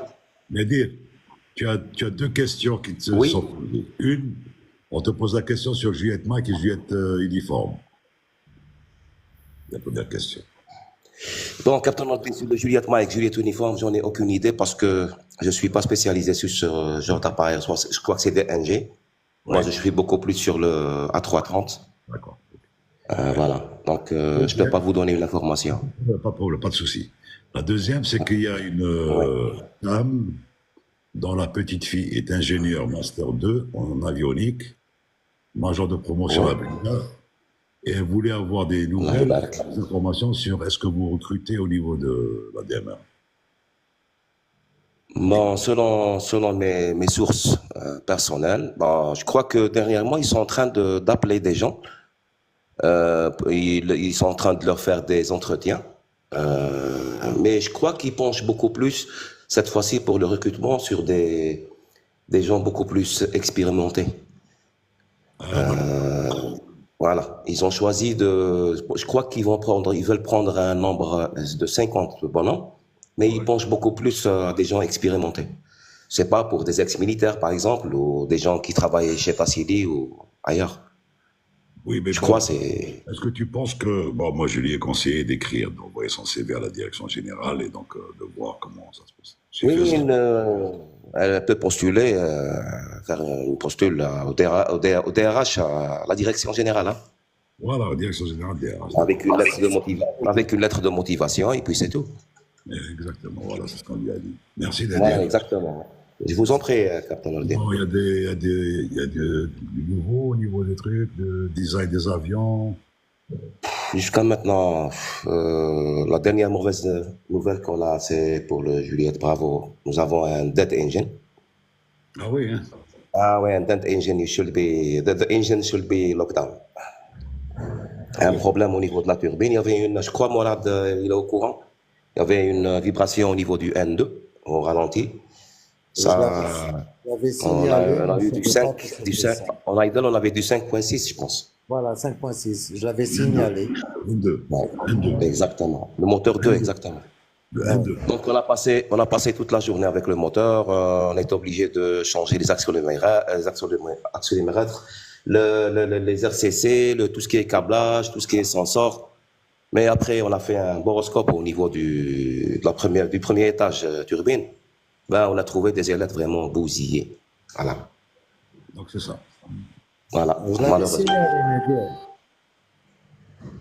Donc, hier, les gars, nos collègues, ils ont fini avec le Juliette Whisky. Il y a eu le changement des 3 trains pour un overhaul. Ouais. Donc, ils ont monté un nouveau train qui a été loué par Algérie.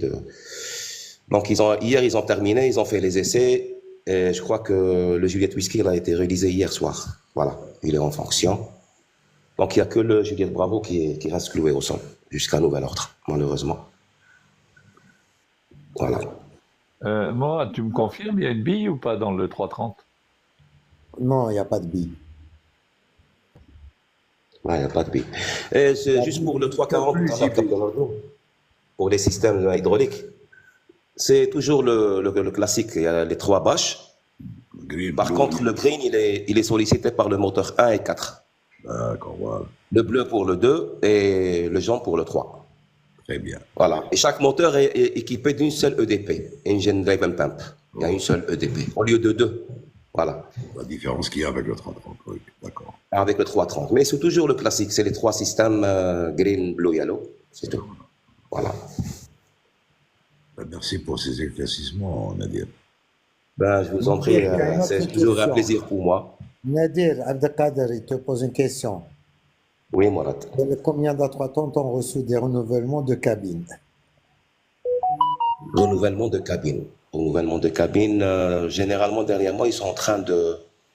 je crois qu'il y a un ou deux avions, c'est tout. Changement de... Pas tout à fait toute la cabine, mais des petites interventions sur les sièges, sur des panneaux un peu cassés. C'est tout, mais pour un nouveau outfitting, Il y a, il n'y a pas eu ça. il y a un outfitting prévu pour le Jet Alpha Bravo Charlie qui vont passer comme les Néo, mais c'est pas pour l'immédiat. Je sais pas, ça c'est... Peut-être Non, ça va se faire, peut-être avec le temps, Mourad. mais je te le dis. Mais actuellement, dernièrement, ils se sont contentés juste de faire des réparations sur les sièges, tout ce qui est capitonnage, voilà. Le C'est-à-dire, strict minimum, quoi. Ah, naam. il y a le Jet Zulu qui, en 2009, déjà en 2009, posait problème au niveau du réacteur 1 sur les vibrations, mais c'était des fausses vibrations, c'est-à-dire il n'y avait aucune vibration sentie au niveau des manettes. Ni Oui, rien. Captain Hardin, quand c'est une vibration concernant tout ce qui est indicating, on peut la ressentir juste, par exemple, quand on prend l'avion au point fixe. Par exemple, sur le Juliette Bravo, during starting, on sentait vraiment une forte vibration. Voilà, donc, voilà. Donc, juste qu'il se stabilise, tu as le veil. Donc, tu as le 1-2 qui fait un pic jusqu'à 5. Tu avais tout dit quand tu as dit vous avez boroscopé, vous avez trouvé des ailettes. Ah oui, c'était évident, c'était évident. C'est un moteur à déposer. Ça, c'est un moteur à Ah oui, déposer. exactement. Ouais. C'est clair. Exactement. Voilà. Eh ben, merci pour le travail que vous faites. Bon, on essaie de faire notre boulot, il n'y a pas plus. Et c'est Voilà. déjà- On le fait à l'art et la manière, voilà, convenablement. C'est toujours, on se base toujours dans notre travail sur le flight safety. Mais je sais que c'est sérieux sinon. Ah oui, Nadir, on tu ne peut viens pas pas lâcher des Doha avions avec comme ça moi? avec des anomalies, c'est pas évident. Nadir, tu viens pas Doha avec moi? Oui, avec plaisir, ça serait un plaisir, Mourad. Ça a été Voilà. toujours un plaisir de faire un vol avec vous. Ah, il y a un des Doha prochainement, il y a préparé. Inch'Allah, Inch'Allah, on verra. Et عندك ريح tu es bien à Alger. Je crois que je vais sortir en congé d'ici le 8, Mourad. بصحتك bon Allah courage. يسلمك. Du 8 au 22, je serai en congé. Je vais faire le vide. Je vais m'occuper un peu de ma maison, mes enfants. Qu'est-ce que tu vas faire à Après, on 47 verra. degrés à l'ombre? Qu'est-ce que tu vas faire à 47 degrés à l'ombre? Nadir, reste à au moins 30. Voilà, exactement, exactement. Ouais. Non, mais c'était toujours un plaisir de faire des convoyages avec Mourad. C'était vraiment un plaisir pour moi. Question, Voilà. tu es fumeur ou pas? Question, tu es Oui, fumeur? voilà, exactement, c'est ça. Voilà. J'ai compris. Tu m'as bien compris, Captain Ortiz. Ceci explique. Voilà. Merci Nadir. Je Avec voudrais ça, merci profiter, beaucoup, je vous en prie. je voudrais profiter de la présence de Nadir sur le live Ouais. pour dire aux gens qui ne sont pas du métier à quel point il y a une symbiose entre les pilotes et le personnel de maintenance. Nous sommes une équipe, nous avons entièrement confiance dans nos collègues de la maintenance et eux savent ils ont la conscience professionnelle poussée à un point extrême parce qu'ils savent que leur travail, c'est ce qui crée la sécurité aérienne. Exact. Ouais, d'accord, donc il faut que les gens comprennent que quand on voit un mécanicien à côté d'un avion, dites-vous bien, c'est des gens extrêmement compétents et des gens d'une rigueur et d'une honnêteté intellectuelle au top des tops. Voilà, merci beaucoup Nadir, merci. Merci beaucoup, JB Atek Saha, merci beaucoup. Il a tout à fait raison. Il a résumé la situation. Parce qu'à la limite, si c'était de la nonchalance, galère, jusqu'à ce qu'il pète entre les. On ne peut pas le faire, Captain Aldin. Il faudrait.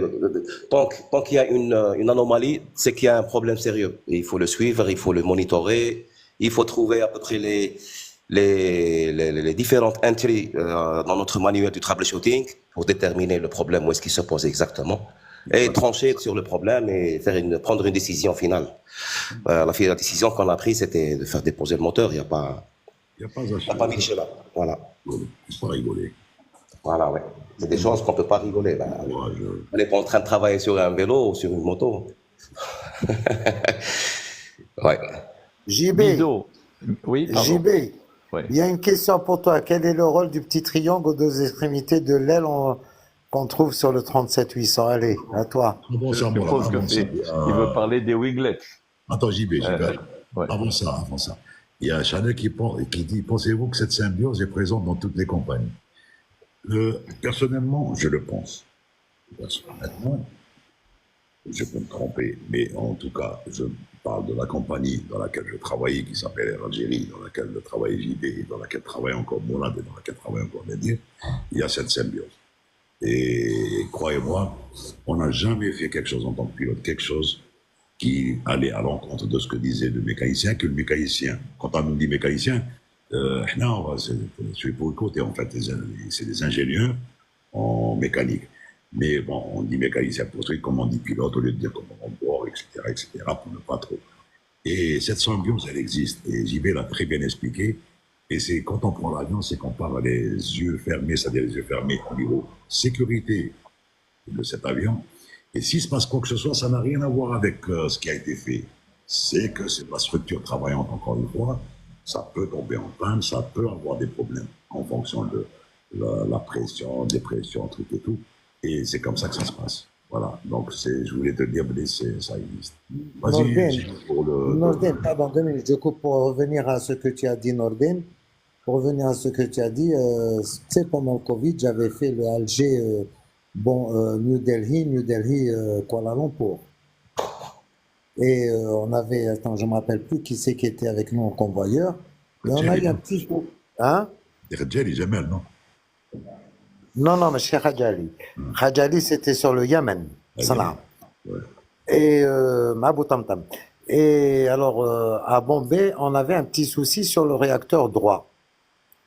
Malheureusement, il n'a pas pu intervenir tout seul parce qu'il ne voulait pas nous donner le cric pour soulever le capot réacteur. Le mécanicien, comme on dit, l'ingénieur Tana est monté, il est commandant, il m'a dit, je ne peux pas ouvrir. Mais il m'a dit, on peut continuer jusqu'à Kuala Lumpur. On peut aller à Kuala Lumpur, on va se débrouiller à Kuala Lumpur. Tu es sûr. On a fait quand même presque 10 heures de vol. Ça a tenu. Maintenant, pendant qu'on était à l'hôtel, le pauvre, il est resté à travailler. J'imagine. Au moment où il est rentré, il était épuisé. C'est pas une question de mesquine, c'est que d'abord, il s'est engagé moralement. Et que tu as la parole. Vous avez fait le rôle. Donc, en charge pour lui de dire je vais honorer ce que j'ai dit. Donc il a été jusqu'au bout de sa logique. Ouais. Et oui, ça, mais je veux dire. C'est ce que disait Boubé, c'est du professionnalisme. Voilà. Et Khadj Ali Boutamtam, on a eu un souci hydraulique au niveau du Caire. En attendant pour qu'on décolle sur Sanaa ce jour-là, donc ils nous ont envoyé une pièce et ils ont travaillé toute la nuit jusqu'au matin. Ouais. Voilà.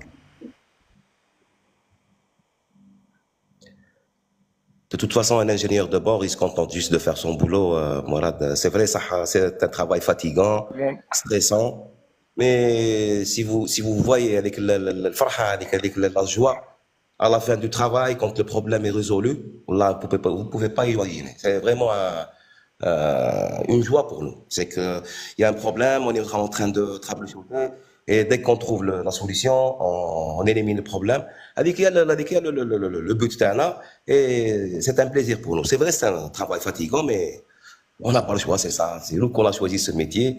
Donc on assume, hein. On est au travail, il faut assumer, et puis c'est tout. Voilà. On fait une équipe, Voilà. une bonne équipe. Voilà, c'est ça la synergie. Voilà, c'est l'équipe, c'est le travail de team. Voilà. On va donner la parole à JB pour répondre à Tony sur le rôle des petits triangles. Là. Les petits triangles dont on parle qui sont au bout des ailes, je suppose que vous voulez parler des winglets, qui sont des dispositifs qui ont pour objet de diminuer la traînée de l'avion. Exactement. Pardon, je m'explique. La traînée est, bon, on va pas trop aller en amont, mais sur une aile, il y a une zone de relativement haute pression en dessous de l'aile et une zone de relative basse pression au-dessus de l'aile. Et donc, quand on arrive au bout de l'aile, en l'absence de winglet, il y a forcément au bout de l'aile, il y a en dessous, il y a de la haute pression, en au-dessus, il y a de la basse pression. Donc, comme l'air a horreur du vide, l'air va toujours avoir tendance à vouloir combler les zones de faible pression. Donc, au bout de l'aile, il va y avoir un mouvement du bas vers le haut qui va avoir tendance à se créer de manière à ce que la haute pression qui est en dessous aille combler la basse pression qui est au-dessus. Ce mouvement de rotation vers le haut, couplé avec l'avancée de l'avion, va générer un mouvement de spirale au bout des ailes. Et ce mouvement de spirale, qu'on appelle les tourbillons marginaux, va générer une assez grande traînée, donc une assez grande résistance aérodynamique. En mettant ces winglets là, qu'est-ce que l'on fait? En fait, on diminue grandement l'intensité de ces tourbillons marginaux, et ce faisant, on diminue la traînée de l'avion. Et c'est surtout efficace aux basses vitesses, lorsque l'on est aux grands angles d'incidence. Voilà. Très bien. Et puis voilà, j'espère avoir répondu. Mahidine, deux avions peuvent-ils attendre sur la même piste en même temps? Alors, sauf si un a été autorisé à l'alignement en bout de piste et qu'il y a un autre en raquette sur une des entrées. Imaginons par exemple à Charles de Gaulle, en 08, le gars il va s'aligner en truc. Il peut y avoir un autre avion light, c'est-à-dire si par exemple le 30 est aligné en bout de piste, l'autre il peut rentrer dans une des intersections, prendre son temps pour faire la checklist décollage et décoller. Mais ils ne pourront pas attendre une éternité. Généralement sur une piste, le temps alloué pour l'attente sur une piste, c'est 3 minutes. Le temps que quelqu'un, par exemple, fasse la checklist et tout, c'est tout. Mais sinon, non, ça peut arriver, mais c'est rare. Mais c'est une procédure normale. Hein. Vas-y, Farid. Je voudrais juste répondre à Mido. Attends, Farid. Je voudrais juste répondre à Mido, qui pose une question. Vous pouvez nous parler des trop-pleins qui existent aux extrémités des ailes? Alors, en fait, les trop-pleins, ils servent alternativement de trop-pleins. Mais leur fonction première, c'est de pressuriser les réservoirs de carburant. En fait, avec le rame air, donc l'air qui vient à l'avant de l'avion, donc le vent relatif, en fait, il y a une entrée d'air, une écope qui est là, et qui permet de créer au-dessus du carburant une légère surpression, ce qui permet d'éviter la cavitation dans les lignes de carburant.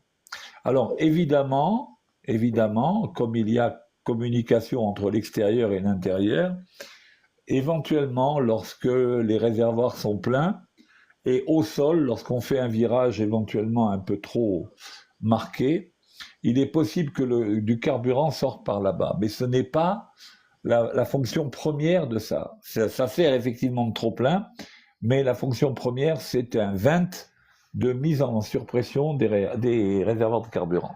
Voilà. Très bien. Et puis, tu as une autre question. Altitude IPS et altitude barométrique. Attends, avant la question de cette question, il y avait Farid Bouazza qui avait pris la parole et on l'a arrêté. Vas-y, Farid. Oui, bonjour tout le monde. Vas-y. Oui, je profite de l'occasion que Nadir soit sur le guest. Et puis la question, vous êtes directement... bon voilà, la question est la suivante. Considérez-vous que la charge de responsabilité est plus importante sur le mécanicien, je vais nommer ça comme ça parce que je ne connais pas vraiment le titre à donner aux techniciens ou aux mécaniciens, est plus importante que le pilote? Avant qu'il te réponde, moi je vais te dire, c'est pas une question de rapport de responsabilité. C'est chacun fait son travail. Ni moi je peux faire le travail du mécanicien, c'est-à-dire l'ingénieur en mécanique, ni lui pourra faire mon métier. Lui, il va pouvoir être reconverti s'il veut faire pilote. Moi, si j'arrête de faire pilote, il va falloir que je fasse toutes mes études pour faire ingénieur en aéronautique, enfin en mécanique. Voilà, mais Nadir, tu peux lui répondre s'il te plaît si tu as percuté la question. Nadir, allume ton mic. Nadir. Tu as Bon, vous reçu m'entendez là? C'est bon? Oui, tu as reçu la question de Farid? Oui, j'ai reçu la question, Nordine. Là, il n'y a pas une grande charge de responsabilité. Bon, pour moi, comme vous venez bien de le dire, La charge, elle est partagée sur les deux. On ne peut pas comparer. شكون فينا اللي عنده une grande responsabilité? Est-ce que حنا le technique ou أنا pour moi, par exemple, un avion, il va faire un vol, fait 2 étapes, faire la préparation de l'avion, faire la daily, par exemple, la transit, s'assurer que l'avion, faire tout le protocole qu'il faut, signer les papiers qu'il faut. Après, c'est là où ma mission s'arrête et commence la mission des pilotes. Donc le pilote, sa mission est de s'occuper du vol, bien sûr, faire le vol. Donc la responsabilité, je crois elle est répartie en deux. Voilà, chacun a sa propre responsabilité. Il faut lui expliquer que Et la grande différence qui existe, c'est que en pratique, dans la vie de tous les jours, normalement, les techniciens de maintenance, les ingénieurs de maintenance n'ont pas forcément la pression temporelle que les pilotes ont. Voilà. Même si l'avion doit être mis en ligne le plus vite possible.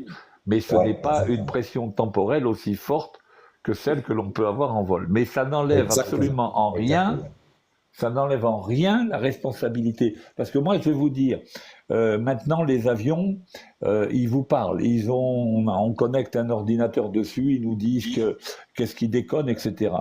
À l'époque héroïque où les avions n'avaient rien comme électronique, où il fallait que le troubleshooting se faisait par la connaissance même de l'avion et de dire, bon, il y a ça, il y a ça, il y a ça.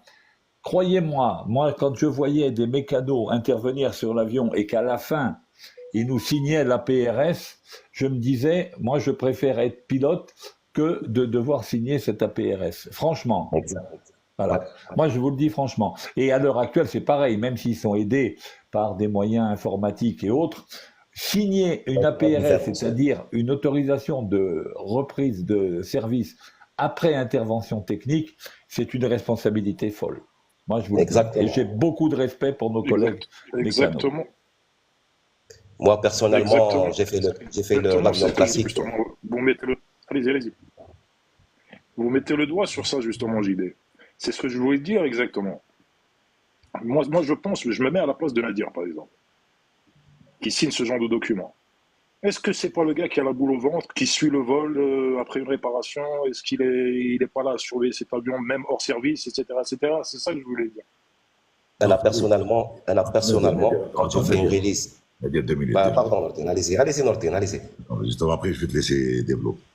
Une fois qu'il signe la PRS, il y a ce qu'on appelle l'acceptation du commandant de vol. Parce que le gars, quand il va venir, c'est pas non plus un fada. Il va voir ce qui a été signalé, ce qui a été réparé, ce qui a été autorisé. Parce que des fois, il y a une HIL, une Holding Item List, dans laquelle on peut dire il peut partir sans ça va être vu à la truc, non, se passe pas de pièces, pas de nanana, pour beaucoup de choses. Ça va être VM. Donc le gars, il accepte l'avion. C'est une confiance d'abord mutuelle, parce que le gars, il va pas signer n'importe comment et n'importe quoi, il va pas te laisser partir. Il peut, le mécanicien du jour et qui est affilié à ce vol, peut carrément bloquer l'avion pour dire ça passe pas. Maintenant, même s'il y a des pressions au-dessus de lui pour faire libérer l'avion, eh bien, crois-moi qu'il y a des confidences entre le mécanicien et l'ingénieur, ce qu'on appelle l'ingénieur de maintenance, et le pilote pour dire, on m'a dit, des fois ça peut arriver, hein, non mais il faut pas, dans toutes les compagnies, il faut pas croire que c'est RG. On m'a insisté pour que je dise que c'est faisable. Bon, des fois, parce qu'il y a des fois, il y a des tolérances. Mais moi, je pense que non. Eh bien, le commandant, il s'aligne directement, il dit non. Quand tu dis, il a la boule au ventre pour notre truc, quand il signe la PRS, pour lui, c'est bon. Il n'a plus la boule au ventre parce que pour lui, son travail a été fait en fonction parce qu'il y a un protocole valide. Il ne faut pas croire qu'il va réparer comme ça ou la refaire. Exactement, Nordine, c'est ce que j'allais dire, oui, exactement. Point par point, c'est une checklist, point par point. Et des fois, la maintenance exige un point fixe, comme il disait tout à l'heure. Donc, il y a une mise en route des réacteurs en aparté dans une area bien précise. Et en plus, des fois, c'est pas suffisant. Il y a un vol qui est suivi avec ça. Un vol d'essai des tours de piste où là on n'a rien pour faire, si c'est le problème de commande, si c'est le problème de moteur, si c'est le problème de ceci, de cela, de pressurisation. Il y a toute une batterie de tests qui sont suivis en fonction d'un protocole vraiment très strict. Donc le gars, quand il signe des yeux fermés. Quand On peut comparer ça avec Donc, des analyses, si je des comprends bien, analyses médicales, par exemple. exact. C'est comme On ça. peut comparer ça donc avec des analyses si je comprends médicales. bien le doute, Il faut faire les attends, là, je n'y vais pas. Ouais. On peut comparer Ouais, ça avec ouais, des bien analyses sûr. médicales. Ouais, vous avez tel et tel et tel et tel paramètre, ils sont go ou ils sont pas go. Ça veut dire le gars, il n'est pas en train de, c'est pas le mécano quand il a terminé son boulot, il se dit pas bon c'est bon, il peut partir comme ça. Yani, je pense qu'il peut partir comme ça. Pas du tout. C'est exactement comme nous quand on fait une checklist, on fait pas, c'est pas notre jugement qui est mis en balance. C'est des faits, c'est totalement factuel. On a coché des cases. Bon. Et si c'est pas, s'il y en a une qu'on peut pas cocher, ça passe pas. Voilà, c'est tout. Vas-y, Je voudrais fais-le. juste rajouter quelque chose, JB, pardon, Nordin. Par exemple, et le job release et l'avion release. Dans les deux cas, quand on répond sur le technical logbook, on fait qu'on a fait cette tâche selon le manuel et on donne le code du job. Donc, en certifiant que le job a été fait selon ce qui a été dit par le constructeur. Donc, on ne peut pas faire des trucs sans protocole, il y a un protocole qu'il faut qu'on le suit à la lettre. Maintenant, si l'avion il est en position de go, on peut se référer au MEL. Maintenant, si c'est un no-go, il faut trouver une solution. Ou, par exemple, si les passagers sont à bord, on va débarquer les passagers, changer d'avion. C'est ça, on n'a pas le choix. On peut pas faire ça, on peut pas lâcher un avion comme ça ou juste sur un coup de tête, je me dis dans ma tête, oh ça peut se faire, il y a pas trop. Non, ça peut se faire selon ce que dit le manuel, pas plus. On peut pas improviser. C'est un travail qui est très sensible, qui a un protocole à suivre. Après, quand on finit, il y a une certaine complicité entre l'ingénieur et le pilote. On peut s'échanger des idées, on peut leur donner des trucs, on peut se parler entre nous, mais tout en respectant le manuel. On peut pas. Il y a des Voilà. astuces. Vas-y, Farid, tu veux rajouter quelque chose? Oui, là, si je comprends bien, donc le doute n'existe pas, enfin le doute n'existe pas, oui, on peut dire ça comme ça. Ou s'il y a un Tolérance doute, zéro. ne serait-ce qu'un film, tolérance zéro, absolument. Et c'est là où prend tout son poids la vidéo de JD, où l'intuition n'a pas sa place. Exactement. Exact. Avant, Faire comme il a dit, de JB. En fait, ceci dit, attendez à dire, ceci dit, dans le guest, les chers suiveurs, les spectateurs et tout, j'aimerais bien, c'est un vœu, faites des follow à JB, il n'en a pas pour longtemps pour arriver à 1000 si vous voulez voir JB dans le guest, avec Facha, Théo, avec sa facha. Et justement, JB, je l'avais dit dans le chat, on l'a vu physiquement, et d'après lui, il n'a pas changé. On l'a vu physiquement dans une foire, je ne me rappelle plus de la foire exactement, sur Alger, où il avait fait Porte une ouverte, interview. des portes ouvertes, oui. Il y a une porte ouverte, absolument. Ouais. Moi, personnellement, je vous connais physiquement. Enfin, bref. toi, Trop tu es- changé par rapport à l'époque. les gens, ils veulent mettre le son et l'image. Par Alors contre, maintenant, je vais répondre vite fait à la différence entre altitude barométrique et altitude GPS. Vas-y, go. Alors, l'altitude barométrique est une référence, on va dire quasiment réglementaire. En fait, un altimètre, et je vous renvoie à ma vidéo sur l'altimétrie que je viens de mettre en ligne il n'y a pas longtemps. En fait, un altimètre mesure la pression atmosphérique extérieure de l'avion, et à cette pression atmosphérique, il fait correspondre une altitude qui est répertoriée dans ce qu'on appelle l'atmosphère standard internationale de l'OACI. C'est-à-dire que toutes les fois qu'il reçoit, par exemple, une pression de 200, je ne me souviens plus, peu importe, 212 hectopascales, par exemple, eh ben, il va faire correspondre à cette pression atmosphérique de 212 hectopascales, il va faire correspondre une altitude telle que marquée dans l'atmosphère standard. Ceci pour simplifier, parce que si vous allez voir ma vidéo sur l'altimétrie, vous allez voir que c'est un peu plus compliqué que ça, mais c'est la base de référence, c'est la base de travail. Par contre, l'altitude GPS est théoriquement l'altitude réelle de l'avion. Théoriquement, je dis bien théoriquement, parce que en fait le GPS donne une position de l'avion par interception de 3 sphères. En fait, le GPS, au moins de 3 sphères, éventuellement 5. Mais en fait, le GPS mesure le temps que met un signal pour parvenir de 3 GPS, de 3 satellites différents au minimum, et l'intersection de ces 3 sphères donne la position de l'avion et éventuellement l'altitude de cet avion. Sauf que, alors ça c'est purement théorique, sauf que le signal le signal qui pourrait donner l'altitude de l'avion est légèrement modifié pour augmenter la précision du signal qui donne la position latérale de l'avion. En conséquence de quoi, l'altitude GPS est une idée de l'altitude réelle, mais pas l'altitude réelle de l'avion. Il n'y a qu'un seul instrument qui puisse donner l'altitude réelle de l'avion, c'est la radiosonde, que ce soit basse altitude ou haute altitude, lorsqu'on est au-dessus de la mer. C'est le seul instrument. Voilà. Voilà la différence entre les deux. Nordin, Je réponds 2 minutes à Mehdi, et on arrête le live. Oui, de toute façon, quand tu Nordin, mais on n'a pas, Nordin, mais on n'a pas vu la facha de Farid Bouazza. Lui, il a vu la nôtre, mais moi, je voudrais bien voir sa facha. Lui aussi, il n'a pas les followers pour allumer sa caméra. Lui aussi, Ben, c'est il pas- envoie sa photo en privé. Contente-toi de l'avion qu'il a publié. Sur ce, messieurs, je vous souhaite une très bonne soirée. À demain, parce que demain c'est mardi, donc c'est lundi, mardi. On a dit lundi, mardi, jeudi, vendredi. Voilà, et le reste du temps, c'est va far niente. Bonne soirée à tous et merci pour tout. Bonsoir à tous. Merci. Allez. Félix. Bonsoir à tous, c'était un plaisir. Farid Bouazza, Edir, Tout le monde. Mahieddin Gharbi. Allez, au plaisir les amis. À plus. Allez, au revoir. Bye.